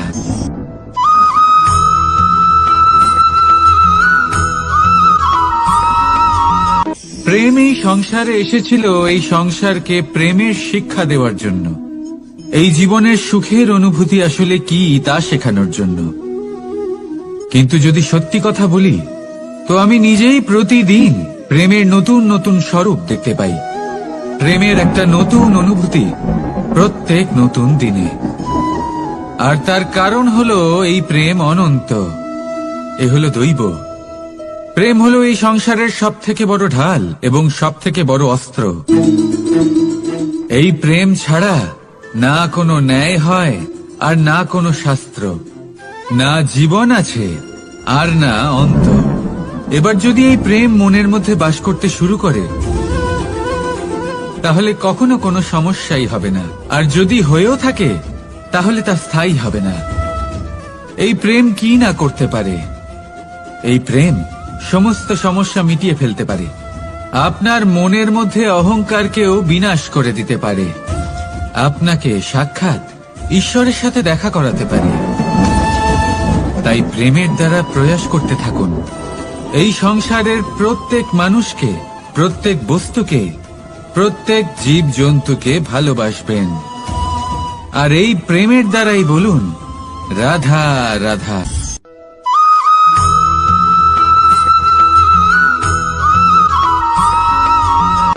জীবনে এমন কিছু কাজ রয়েছে যা আপনাকে একাই করতে হয়, আর এমন কিছু কাজ রয়েছে যা আপনাকে একসাথে মিলে করতে হয়, একজোট হয়ে, সঙ্গবদ্ধ হয়ে। এবার সঙ্গবদ্ধ বলতে কি বোঝাতে চাইছি? আমি তাদের কথা বলছি না যারা বাস্তবিকভাবে একে অপরের সাথে কাজ করেন। আমি তাদের কথা বলছি যারা একে অপরের থেকে দূরে থেকেও একে অপরকে বিশ্বাস করেন। আমি আগেও বলেছিলাম, সমস্ত বিশ্বের আশা বিশ্বাসেই বসবাস করে, তাই না? তাই যেখানে সমস্ত বিশ্ব আছে, সমস্ত সংসার আছে, সেইখানেই বিশ্বাস রয়েছে। তাই আপনার আশেপাশে এমন দল সঙ্গবদ্ধ করুন যাদের আপনার উপর বিশ্বাস আছে আর যাদেরকে আপনি বিশ্বাস করতে পারেন। তাহলে আসুন আর আমার সাথে ভালোবেসে বলুন রাধা রাধা।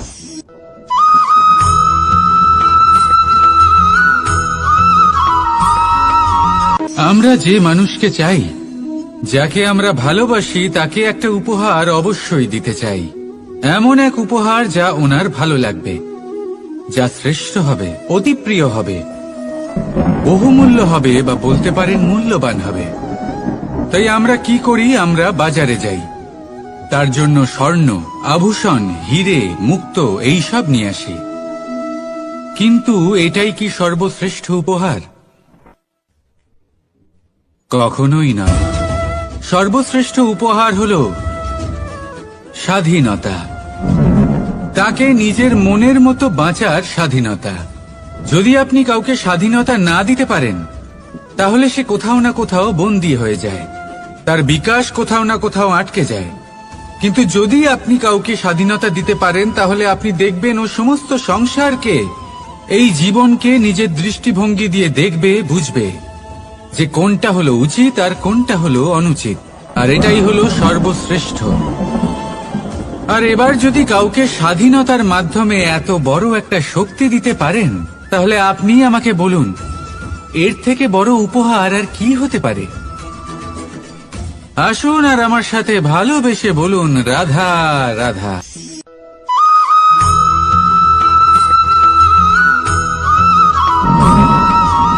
পিতা আর পুত্রের সম্পর্ক অত্যন্ত মধুর হয়ে থাকে। পিতা স্বপ্ন দেখেন, তাকে পূর্ণ করার সকল সম্ভাব্য চেষ্টা করেন, কিন্তু তাও অনেক সময় ওনার স্বপ্ন অপূর্ণ থেকে যায়। তখন পিতা ভাবেন যে স্বপ্ন উনি পূর্ণ করতে পারেননি, ওনার সন্তান তা অবশ্যই পূরণ করবে। যে স্থানে উনি কখনো পৌঁছতে পারেননি, সেই স্থানে ওনার পুত্র অবশ্যই পৌঁছবে। পিতা নিজের সন্তানের ভবিষ্যৎ নিয়ে সেই স্বপ্ন দেখেন, আর যখন সেই সন্তান সামনে এগোতে থাকে, তখন তার দুঃখ হয় না, বরং গর্ব হয়। ওনার ভালো লাগে এটা দেখে যে ওনার সন্তান অনেক উন্নতি করছে। কিন্তু যখন সন্তান নিজের অভিভাবকের শক্তি দেখে, তার যশ দেখে হিংসা করতে থাকে, সমস্যা সেইখানেই শুরু হয়। সেই জন্য সকল সন্তানকে এটা মনে রাখতে হবে, দেখুন, পুত্র হবার সুবাদে এক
আমরা যখনই কোনো যাত্রায় যাব বলে মনে করি তখনই আমরা প্রস্তুত থাকি আসন্ন বিপদের জন্য বা সংকটের জন্য।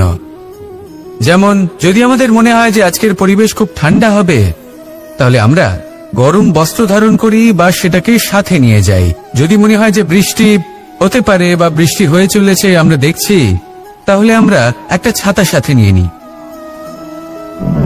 আমরা প্রস্তুত থাকতে চাই এবং এটাই উচিত, এবং সেই কারণেই আমরা যাত্রায় সাফল্য লাভ করি। কিন্তু যদি আমরা কথা বলি জীবনযাত্রা নিয়ে, যা কিনা সব থেকে বেশি গুরুত্বপূর্ণ, তাহলে তার জন্য আমরা পূর্ণরূপে প্রস্তুত থাকি না। আশেপাশের মানুষ, এই সমাজ, আমাদের সাথী, আমাদের মিত্ররা যে কোনো মুহূর্তে বদলে যেতে পারেন। সেই জন্য আমরা নিজেদেরকে কখনো সাবধান করি না, কখনোই নিজেদের প্রস্তুত করি না। আমাদের এটা কখনোই মনে হয় না যে এরকম হতে পারে, আর সেই কারণেই শেষে গিয়ে আমরা অত্যন্ত দুঃখ পাই। একটা অমূল্য শিক্ষা আছে যেটা আমাদের লাভ করা উচিত। সতর্ক থাকা উচিত। এই জীবনযাত্রার জন্য শুধুমাত্র এই পরিবেশের বিষয়ে তথ্য সংগ্রহ করা বা তাকে অনুমান করা, এটুকু হলেই চলবে না। আমাদের আশেপাশের মানুষজনকে দেখতে হবে, তাদের স্বভাব পরিস্থিতির ওপর নজর রাখতে হবে। যখন তারা রং পাল্টাচ্ছেন নজর রাখতে হবে, তা অত্যন্ত আবশ্যক। পরিবর্তন আপনার জীবনে অবশ্যম্ভাবী। সঠিকভাবে তার সম্মুখীন হন। আসুন আমার সাথে ভালোবেসে বলুন, রাধা রাধা।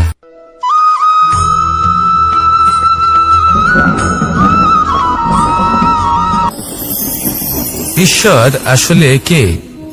সংসারের বেশিরভাগ মানুষের কাছে ঈশ্বর হলেন এই সংসারের রচয়িতা, পালনকর্তা। কারোর কাছে উনি জ্ঞাতা, কারোর কাছে উনি হলেন আস্থার প্রতীক, আবার কারোর জন্য শুধুমাত্র অন্ধবিশ্বাস। কিন্তু এই ঈশ্বর কি কোনো শরীর, নাকি একটা বোধ, নাকি শুধুই শ্রদ্ধা? ঈশ্বর হলেন তিনি যিনি হলেন আপনার ইষ্ট। সেই জন্যই তো গুরু, মাতা, পিতা এনাদেরও ঈশ্বরই বলা হয়েছে। যাদেরকে আমরা ঈশ্বর বলে মনে করি, যারা আমাদের ইষ্ট, তারা আমাদের একটি পথ দেখান, একটি দিকে চালিত করেন। সেই পথে চলে আপনি শুভ কর্ম করতে পারেন। আর যখন কোনো ব্যক্তি তার ঈশ্বরের আদেশ পালন করেন, তখন সে নিজে থেকেই শুভ পথে অগ্রসর হয়ে যান। বেশ কয়েকজন মানুষ ঈশ্বরের ওপর আস্থা রাখেন এবং ভাবেন যে অনুচিত কোনো কাজ করা উচিত নয়, ঈশ্বর দেখছেন। ওনারা ভয় পান যে কোনো অনুচিত কর্ম করলে কে জানে তার পরিণাম কি হবে। এমন অনেক ব্যক্তি রয়েছেন যারা ঈশ্বরকে বিশ্বাস করেন এবং জানেন যে ঈশ্বর তাদেরকে দেখছেন, তাই যে যে শুভ কর্ম ওনারা করেছেন তার ফল তারা অবশ্যই পাবেন। এবার আপনি ভয় পেয়ে ঈশ্বরকে বিশ্বাস করবেন নাকি বিশ্বাসের দ্বারা ঈশ্বরকে বিশ্বাস করবেন, সেই সিদ্ধান্ত আপনারই। কিন্তু হ্যাঁ, যদি আপনার মনে ঈশ্বরের জন্য কোনো স্থান থাকে, যদি আপনার কোনো ইষ্ট থাকেন, যদি আপনি কাউকে ঈশ্বর মনে করেন, যার প্রত্যেক আদেশ আপনি পালন করে থাকেন, তাহলে বলি ঈশ্বর কখনো আপনাকে অনুচিত পথে চালিত করবেন না। আসুন আমার সাথে ভালোবেসে বলুন, রাধা রাধা।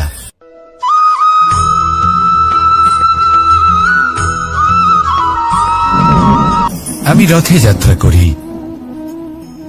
বারবার থেমে আপনাকে দেখতে হবে, নিজেকে কিছু প্রশ্ন করতে হবে। আমি কি আজ সেই কর্মই করছি যেটা আমি করতে চেয়েছিলাম? আমি কি আজ সেই জীবন যাপন করছি যেমন আমি যাপন করতে চেয়েছিলাম? যদি এই প্রশ্নগুলোর উত্তর হ্যাঁ হয়, তাহলে এগোতে থাকুন, নয়তো থেমে যান এবং বিচরণ করুন।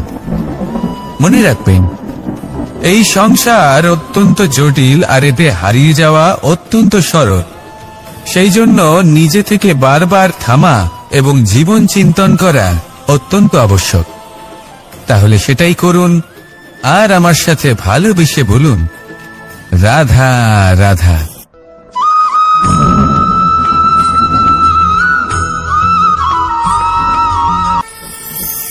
কথায় আছে যে স্বপ্ন এবং লক্ষ্য হলো একটি মুদ্রারই দুটি দিক। যতক্ষণ না স্বপ্ন দেখছেন, ততক্ষণ বুঝবেন কি করে আপনার লক্ষ্য কি? স্বপ্ন দেখে যদি নিজের লক্ষ্য বুঝতে পারেন, সেটা পেতে চান, তবেই সেটা লাভ করতে পারবেন। কিন্তু স্বপ্ন এবং লক্ষ্য এই দুইয়ের মধ্যে একটা ভারসাম্য রয়েছে, যেটা বজায় রাখা প্রয়োজনীয়। একে আমরা বলে থাকি পরিশ্রম। দেখুন, যদি আপনি স্বপ্ন দেখতে চান তাহলে পরিশ্রম ত্যাগ করে নিদ্রা লাভ প্রয়োজন, কিন্তু যদি আপনি লক্ষ্য লাভ করতে চান তাহলে আপনাকে নিদ্রা ত্যাগ করে পরিশ্রম করতে হবে। তাই আলস্য ত্যাগ করুন এবং সিদ্ধান্ত নিন যে আপনি কি চান।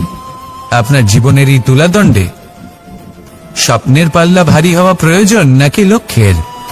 আমার মতে এই দুইয়ের মধ্যে যদি ভারসাম্য বজায় রাখেন তবে পথ নিজে থেকেই সামনে আসবে। শুধু সেই পথে অগ্রসর হতে থাকুন এবং আমার সাথে ভালোবেসে বলুন, রাধা রাধা।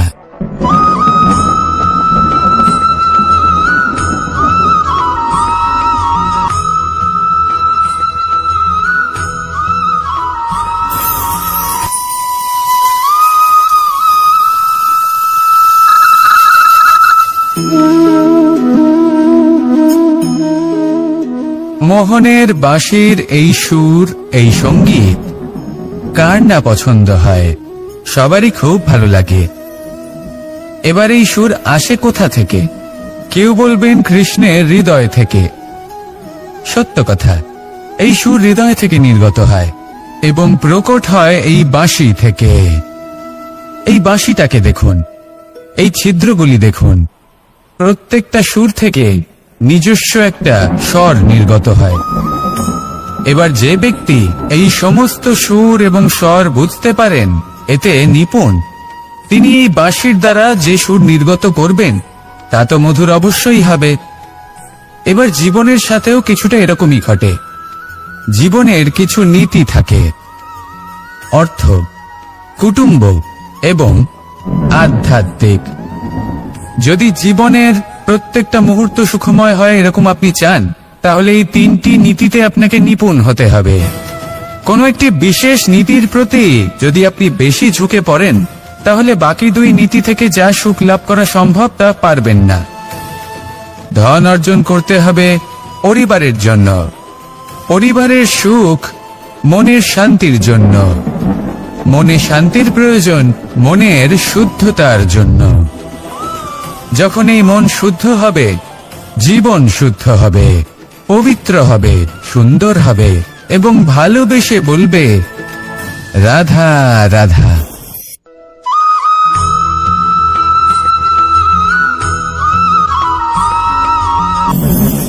আপনারা সবাই একটা গাছের পাতাকে দেখুন।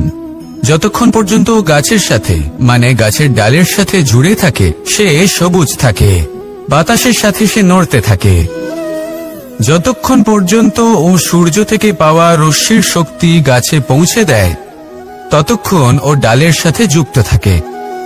কিন্তু যখন সেই পাতা শুকিয়ে যায় তখন তার কোনো গুরুত্ব থাকে না। সেই পাতা গাছের ডালে এবং বৃক্ষের কাছে বোঝা হয়ে থেকে যায়।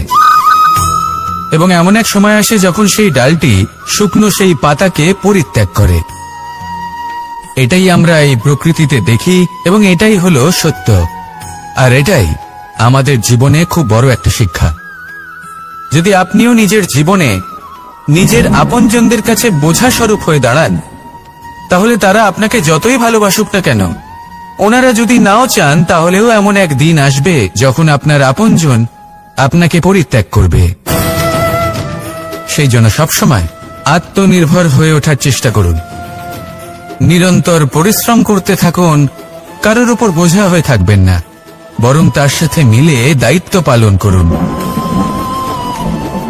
এমনটা করবেন তাহলে আপনার সম্মানও বজায় থাকবে এবং সম্পর্কের মধ্যে আপনার মূল্যও বজায় থাকবে। আসুন আর আমার সাথে ভালোবেসে বলুন, রাধা রাধা।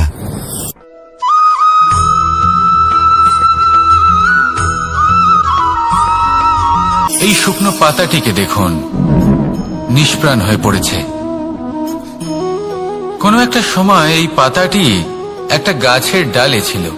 সেই গাছ ওর লালন পালন করত। যখন যখন বাতাস বইত, এই পাতায় কম্পন দেখা দিত, মনকে প্রফুল্ল করে তুলত। কোনো একদিন এই পাতা গাছের ডাল থেকে ঝরে পড়ে গেল। নিঃসন্দেহে ও নিজের স্বাধীনতা পেল, কিন্তু আস্তে আস্তে শুকিয়ে গেল, নিষ্প্রাণ হয়ে গেল। দেখুন, আমি এই কথা বলছি না যে স্বাধীনতা অনুচিত, কখনোই না। কিন্তু যে কোনো পরিস্থিতিতে স্বাধীন হতে চাওয়া এটা নিশ্চিতরূপে অনুচিত। আমরা যদি আমাদের জীবনে পরিবারের গুরুত্ব ভেবে দেখি, তাহলে এই পরিবারে যতই মতভেদ থাকুক না কেন, যতই মনোমালিন্য থাকুক না কেন, যতই বিবাদ থাকুক না কেন, এই সব মিটিয়ে নেওয়া অত্যন্ত প্রয়োজনীয়। সেই সবকিছু সমাপ্ত করা অত্যন্ত প্রয়োজনীয়। কখনো এই পরিবারকে ভাঙতে দেবেন না, কখনো এই পরিবার থেকে দূরে চলে যাবেন না। এই পরিবার হলো আমাদের জীবনের একটা অমূল্য সম্পদ, অমূল্য এক আশ্রয়, যা এই সংসারে হয়তো কোথাও আপনি পাবেন না। তাই একে আগলে রাখুন। ভেবে নিন আপনি পাতা আর আপনার পরিবার সেই গাছ। আসুন আমার সাথে ভালোবেসে বলুন, রাধা রাধা।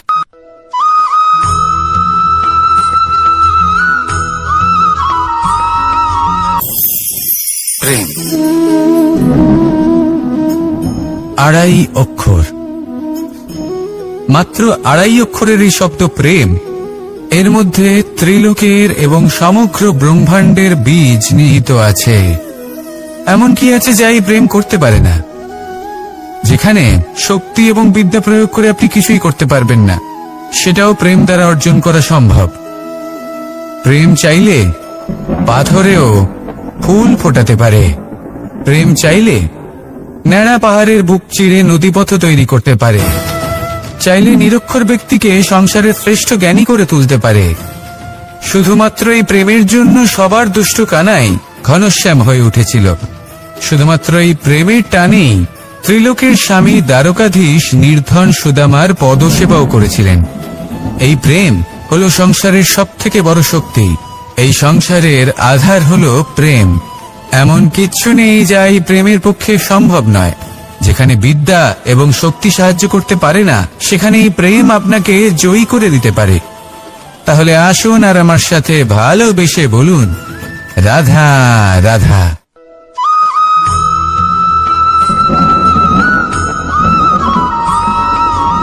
দীপাবলি আমাদের সবথেকে বড় উৎসব। শ্রীরাম রাবণকে পরাস্ত করে 14 বছরের বনবাস কাটিয়ে আবার অযোধ্যায় ফিরে এলেন অমাবস্যার রাত্রে। অযোধ্যায় সবাই খুব প্রসন্ন ছিলেন, খুবই উৎসাহিত ছিলেন। অযোধ্যায় সহস্র প্রদীপ প্রজ্বলিত করা হয়েছিল এই উৎসবে। একে আমরা দীপাবলি বলে থাকি। এবার এই বিষয়ে আমরা সকলে জানি। আপনি কি এটা জানেন যে শ্রীরাম বাস্তবে অমাবস্যার এক রাত আগেই অযোধ্যায় পৌঁছে গেছিলেন? সবার সামনে অমাবস্যার রাতে এসেছিলেন। এর কারণ কি? শ্রীরাম প্রমাণ করতে চেয়েছিলেন যে যে কোনো সময়, দিন হোক বা রাত, শুভ বা অশুভ হয় না। শুভ অশুভ কিছু থাকলে তা হলো মানুষের চিন্তা, তার ভাবনা, তার নির্বাচন আর তার কর্ম। নিজেই দেখে নিন, শ্রীরাম শুভ কাজ করে ফিরেছিলেন এবং অমাবস্যার মতো গভীর এক রাত্রিকেও দীপাবলিতে পরিবর্তিত করেছিলেন। এমনটাই যদি আমরা করতে পারি, তাহলে এমন কোন গৃহে যান যেখানে অসহায় ব্যক্তি রয়েছেন, যা অন্ধকারচ্ছন্ন, আর সেখানে প্রকাশ প্রজ্বলিত করুন। প্রকাশ সহায়তার, প্রেরণার, আশার। যদি এমন কিছু আমরা করতে পারি, তাহলে তাকে প্রকৃত অর্থে দীপাবলি বলা যেতে পারে। তাহলে নিজের পরিবারের সাথে দীপাবলি পালন করুন। আপনাদের শুভেচ্ছা জানাই। আসুন আর আমার সাথে ভালোবেসে বলুন, রাধা রাধা।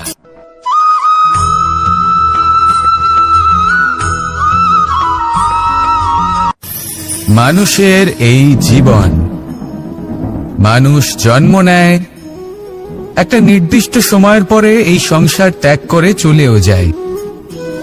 এবার শুধু এটাই আবশ্যক নয় যে এই জীবনকালকে আপনি যাপন করবেন, শুধু এটাই গুরুত্বপূর্ণ নয়। আবশ্যক এবং গুরুত্বপূর্ণ হলো এটা যে এই জীবনকালে আপনি এমন কিছু করেন যাতে এই সংসারের মঙ্গল হয়। যাতে এই সংসার আপনাকে মনে রাখে, আপনার থেকে প্রেরিত হয়, আপনার মতো হতে চায়, প্রত্যেক বছর আপনার জন্মতিথির অপেক্ষা করে, এমনভাবে আপনার জন্মদিন পালন করে যাতে সেটা মহোৎসবের আকার ধারণ করে। এবার এই জন্মদিন এমনি এমনি মহোৎসবে পরিণত হয় না। তখন হয় না যখন কোনো ব্যক্তি রাজার রূপে বা কোনো গোয়ালার রূপে জন্মগ্রহণ করে। তখন পরিণত হয় যখন একজন মানুষ জন্মগ্রহণের পরে এই সংসারকে কোনো শিক্ষা দিয়ে যান, কিভাবে একজন মানুষ গোয়ালা থেকে রাজা হতে পারে, কিভাবে একজন মানুষ অসত্য থেকে সত্যের পথে চলতে শুরু করেন, অধর্ম থেকে ধর্মের পথে চালিত হতে পারেন, কিভাবে অন্ধকার থেকে প্রকাশের দিকে যেতে পারেন, কিভাবে নিজের আত্মাকে পরমাত্মার সাথে মিলিত করতে পারেন। তা সে রামনবমী হোক বা জন্মাষ্টমী হোক, তাদের জীবনের সাথে জড়িত প্রত্যেক মুহূর্ত একটা পরবের আকার ধারণ করে। তাহলে আপনিও এইভাবে নিজের জীবন যাপন করতে থাকুন। এই সংসারে শুধু ভালোবাসা বিতরণ করুন, কিছুটা এমন ভাবে বিতরণ করুন যাতে আপনি এই সংসার থেকে চলে যাওয়ার পরেও এই সংসারে আপনি শুধুই ভালোবাসা বিতরণ করতে পারেন। যদি আপনি এরকম করেন, সংসারকে প্রেরণা দেন, তাহলে আপনার জীবনও রাধা কৃষ্ণের প্রেমের মতোই অলৌকিক এবং দৈব হয়ে উঠবে। আসুন আর আমার সাথে ভালোবেসে বলুন, রাধা রাধা।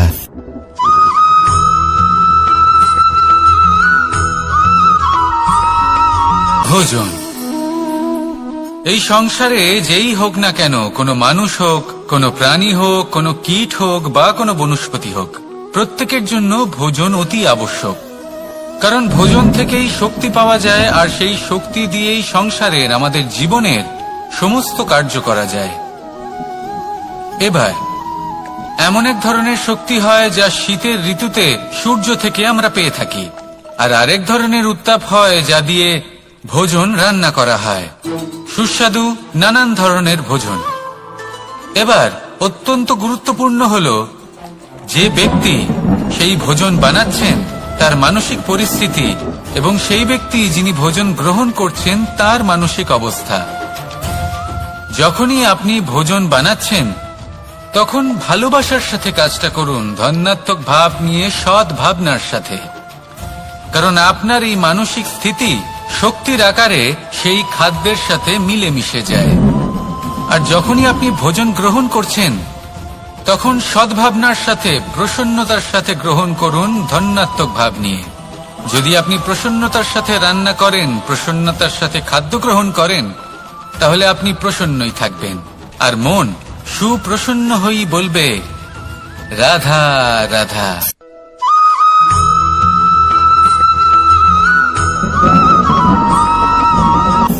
কথায় আছে সংসারে নাকি সকল রোগের ওষুধ আছে। যদি আপনি নিজের শরীরকে ভালোবাসেন তাহলে ব্যায়াম করুন, যদি নিজের নিঃশ্বাস প্রশ্বাসকে ভালোবাসেন তাহলে প্রাণায়াম করুন, যদি আপনি নিজের আত্মাকে ভালোবাসেন তাহলে ধ্যান করুন, কিন্তু যদি আপনি নিজের জীবনকে, পরমাত্মাকে ভালোবাসেন তাহলে সকলকে ভালোবাসতে থাকুন। এই ভালোবাসা অত্যন্ত গুরুত্বপূর্ণ এবং আবশ্যক। ভালোবাসার থেকে ভালো না কোনো ওষুধ আছে, না আছে কোনো আসন। এর থেকে ভালো না কোনো ব্যায়াম আছে, আর না কোনো প্রাণায়াম। এই ভালোবাসা বড় বড় সমস্যারও সমাধান করতে পারে।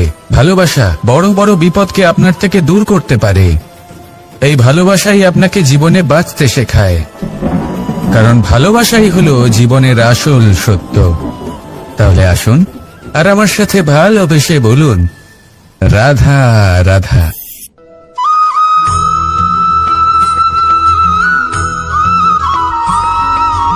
আমি মনুষ্যরূপে জন্ম নিয়েছি এবং সমস্ত কর্ম এই রূপেই করেছি, কিন্তু আশ্চর্যের বিষয় হলো যে আজও মানুষ আসেন এবং হাত জোড় করে প্রার্থনা করেন যেন আমি ওনাদের সহায়। ঈশ্বর হলেন তিনি যিনি হলেন আপনার ইষ্ট। সেই জন্যই তো গুরু, মাতা, পিতা এনাদেরও ঈশ্বরই বলা হয়েছে। যাদেরকে আমরা ঈশ্বর বলে মনে করি, যারা আমাদের ইষ্ট, তারা আমাদের একটি পথ দেখান, একটি দিকে চালিত করেন। সেই পথে চলে আপনি শুভ কর্ম করতে পারেন। আর যখন কোনো ব্যক্তি তার ঈশ্বরের আদেশ পালন করেন, তখন সে নিজে থেকেই শুভ পথে অগ্রসর হয়ে যান। বেশ কয়েকজন মানুষ ঈশ্বরের ওপর আস্থা রাখেন এবং ভাবেন যে অনুচিত কোনো কাজ করা উচিত নয়, ঈশ্বর দেখছেন। ওনারা ভয় পান যে কোনো অনুচিত কর্ম করলে কে জানে তার পরিণাম কি হবে। এমন অনেক ব্যক্তি রয়েছেন যারা ঈশ্বরকে বিশ্বাস করেন এবং জানেন যে ঈশ্বর তাদেরকে দেখছেন, তাই যে যে শুভ কর্ম ওনারা করেছেন তার ফল তারা অবশ্যই পাবেন। এবার আপনি ভয় পেয়ে ঈশ্বরকে বিশ্বাস করবেন নাকি বিশ্বাসের দ্বারা ঈশ্বরকে বিশ্বাস করবেন, সেই সিদ্ধান্ত আপনারই। কিন্তু হ্যাঁ, যদি আপনার মনে ঈশ্বরের জন্য কোনো স্থান থাকে, যদি আপনার কোনো ইষ্ট থাকেন, যদি আপনি কাউকে ঈশ্বর মনে করেন যার প্রত্যেক আদেশ আপনি পালন করে থাকেন, তাহলে বলি ঈশ্বর কখনো আপনাকে অনুচিত পথে চালিত করবেন না। আসুন আমার সাথে ভালোবেসে বলুন, রাধা রাধা।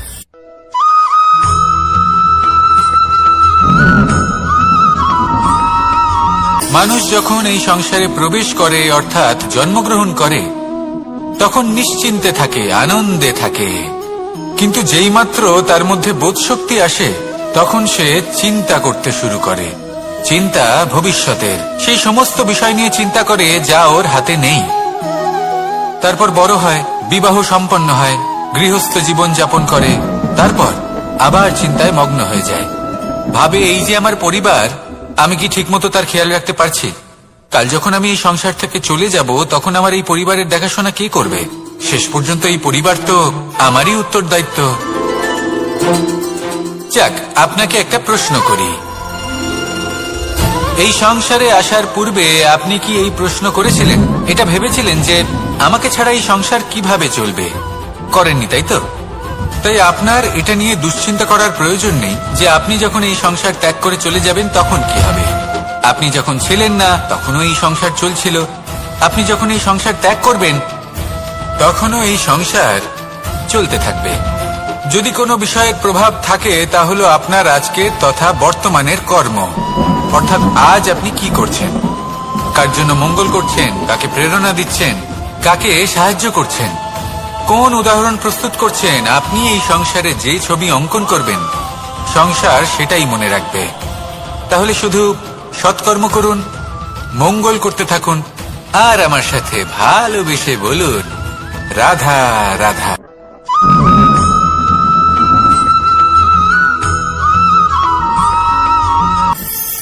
কথায় আছে যে স্বপ্ন এবং লক্ষ্য হলো একটি মুদ্রারই দুটি দিক।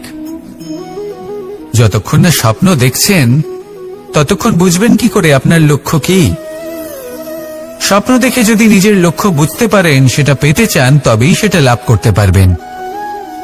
কিন্তু স্বপ্ন এবং লক্ষ্য, এই দুইয়ের মধ্যে একটা ভারসাম্য রয়েছে যেটা বজায় রাখা প্রয়োজনীয়। একে আমরা বলে থাকি পরিশ্রম। দেখুন, যদি আপনি স্বপ্ন দেখতে চান, তাহলে পরিশ্রম ত্যাগ করে নিদ্রা লাভ প্রয়োজন। কিন্তু যদি আপনি লক্ষ্য লাভ করতে চান, তাহলে আপনাকে নিদ্রা ত্যাগ করে পরিশ্রম করতে হবে। তাই আলস্য ত্যাগ করুন এবং সিদ্ধান্ত নিন যে আপনি কি চান। আপনার জীবনের এই তুলাদণ্ডে স্বপ্নের পাল্লা ভারী হওয়া প্রয়োজন নাকি লক্ষ্যের? আমার মতে এই দুইয়ের মধ্যে যদি ভারসাম্য বজায় রাখেন, তবে পথ নিজে থেকেই সামনে আসবে। শুধু সেই পথে অগ্রসর হতে থাকুন এবং আমার সাথে ভালোবেসে বলুন, রাধা রাধা।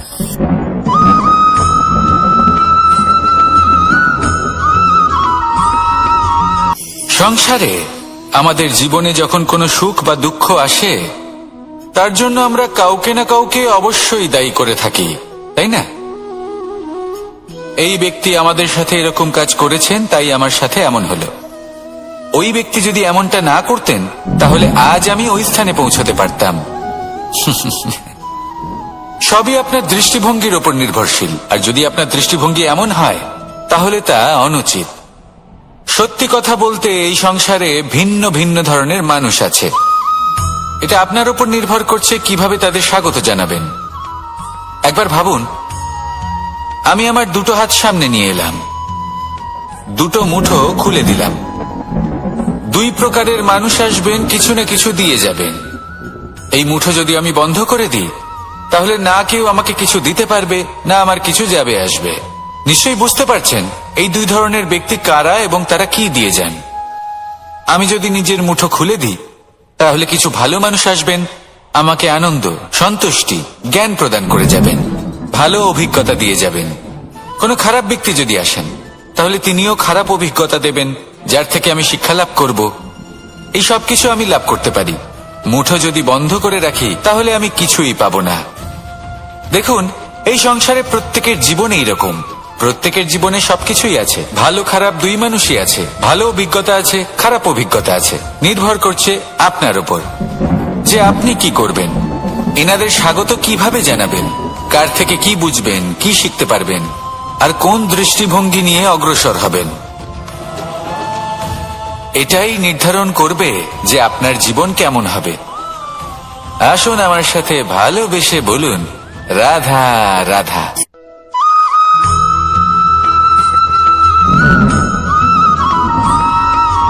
আমরা যখনই কোনো যাত্রায় যাব বলে মনে করি, তখনই আমরা প্রস্তুত থাকি আসন্ন বিপদের জন্য বা সংকটের জন্য।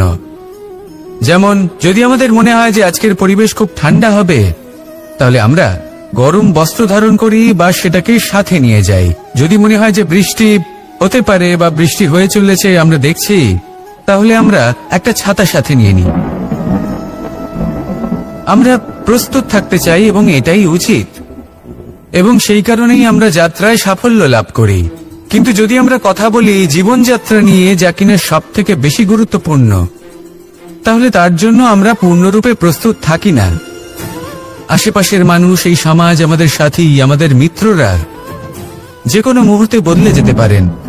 সেই জন্য আমরা নিজেদেরকে কখনো সাবধান করি না, কখনোই নিজেদের প্রস্তুত করি না। আমাদের এটা কখনোই মনে হয় না যে এরকম হতে পারে, আর সেই কারণেই শেষে গিয়ে আমরা অত্যন্ত দুঃখ পাই।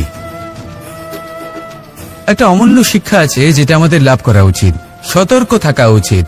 এই জীবনযাত্রার জন্য শুধুমাত্র এই পরিবেশের বিষয়ে তথ্য সংগ্রহ করা বা তাকে অনুমান করা, এটুকু হলেই চলবে না।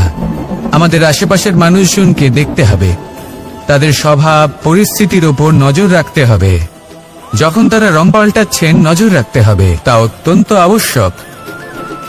পরিবর্তন আপনার জীবনে অবশ্যম্ভাবী। সঠিকভাবে তার সম্মুখীন হন। আসুন আমার সাথে ভালোবেসে বলুন, রাধা রাধা।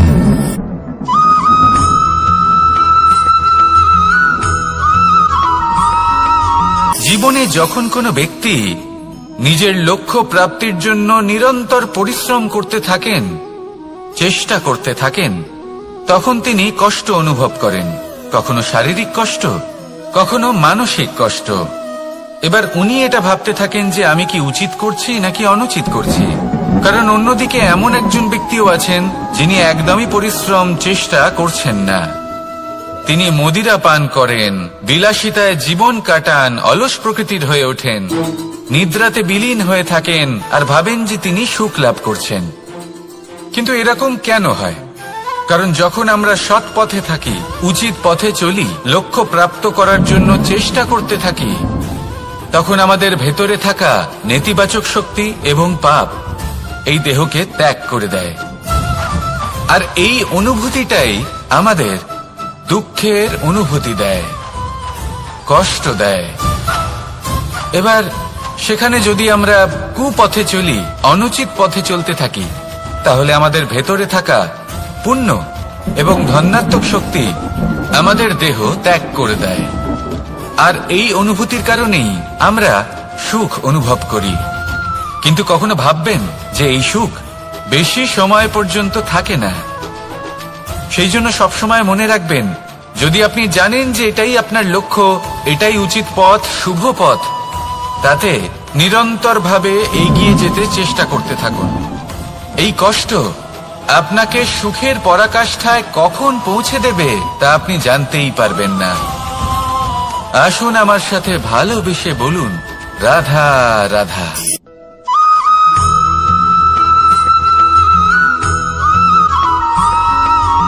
প্রতিনিধি ওই বৃক্ষের পাতাকেই মনে করা হতো।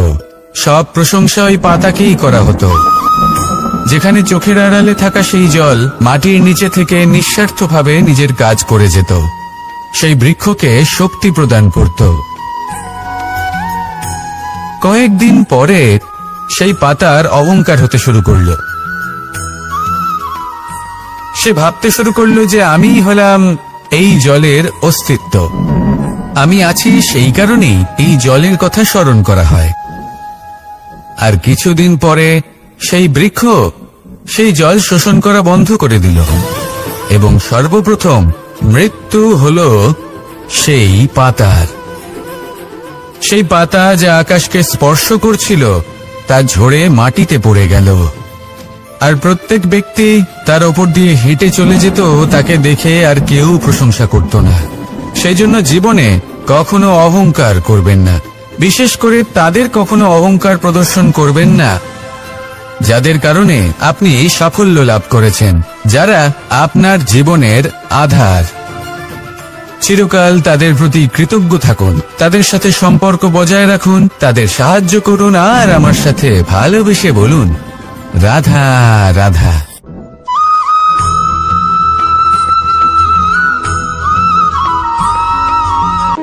যখন আমরা হাঁটতে থাকি আর আমাদের পায়ে কাঁটা বিঁধে যায়, তখন মুখ দিয়ে আহ বেরিয়ে আসে, কান্না চলে আসে, আর অনেক সময় অভিশাপও বেরিয়ে আসে।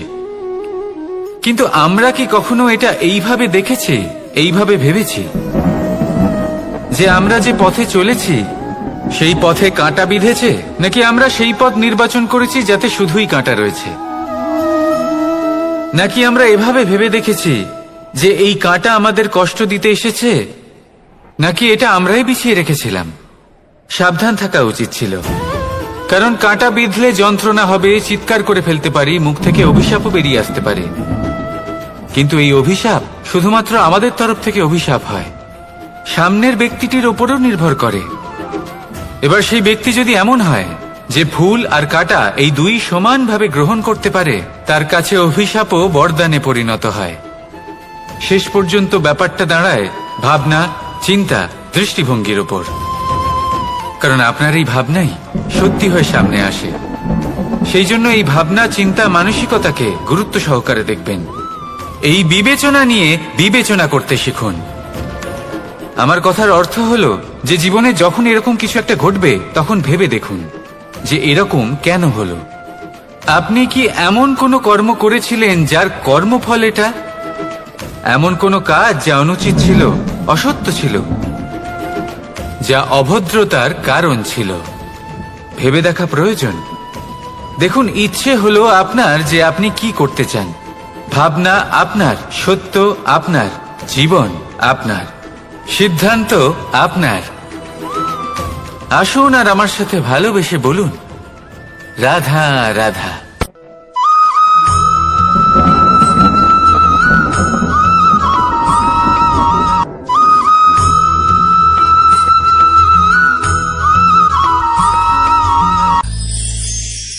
আমরা অনেকবার লোকের থেকে এই কথা শুনেছি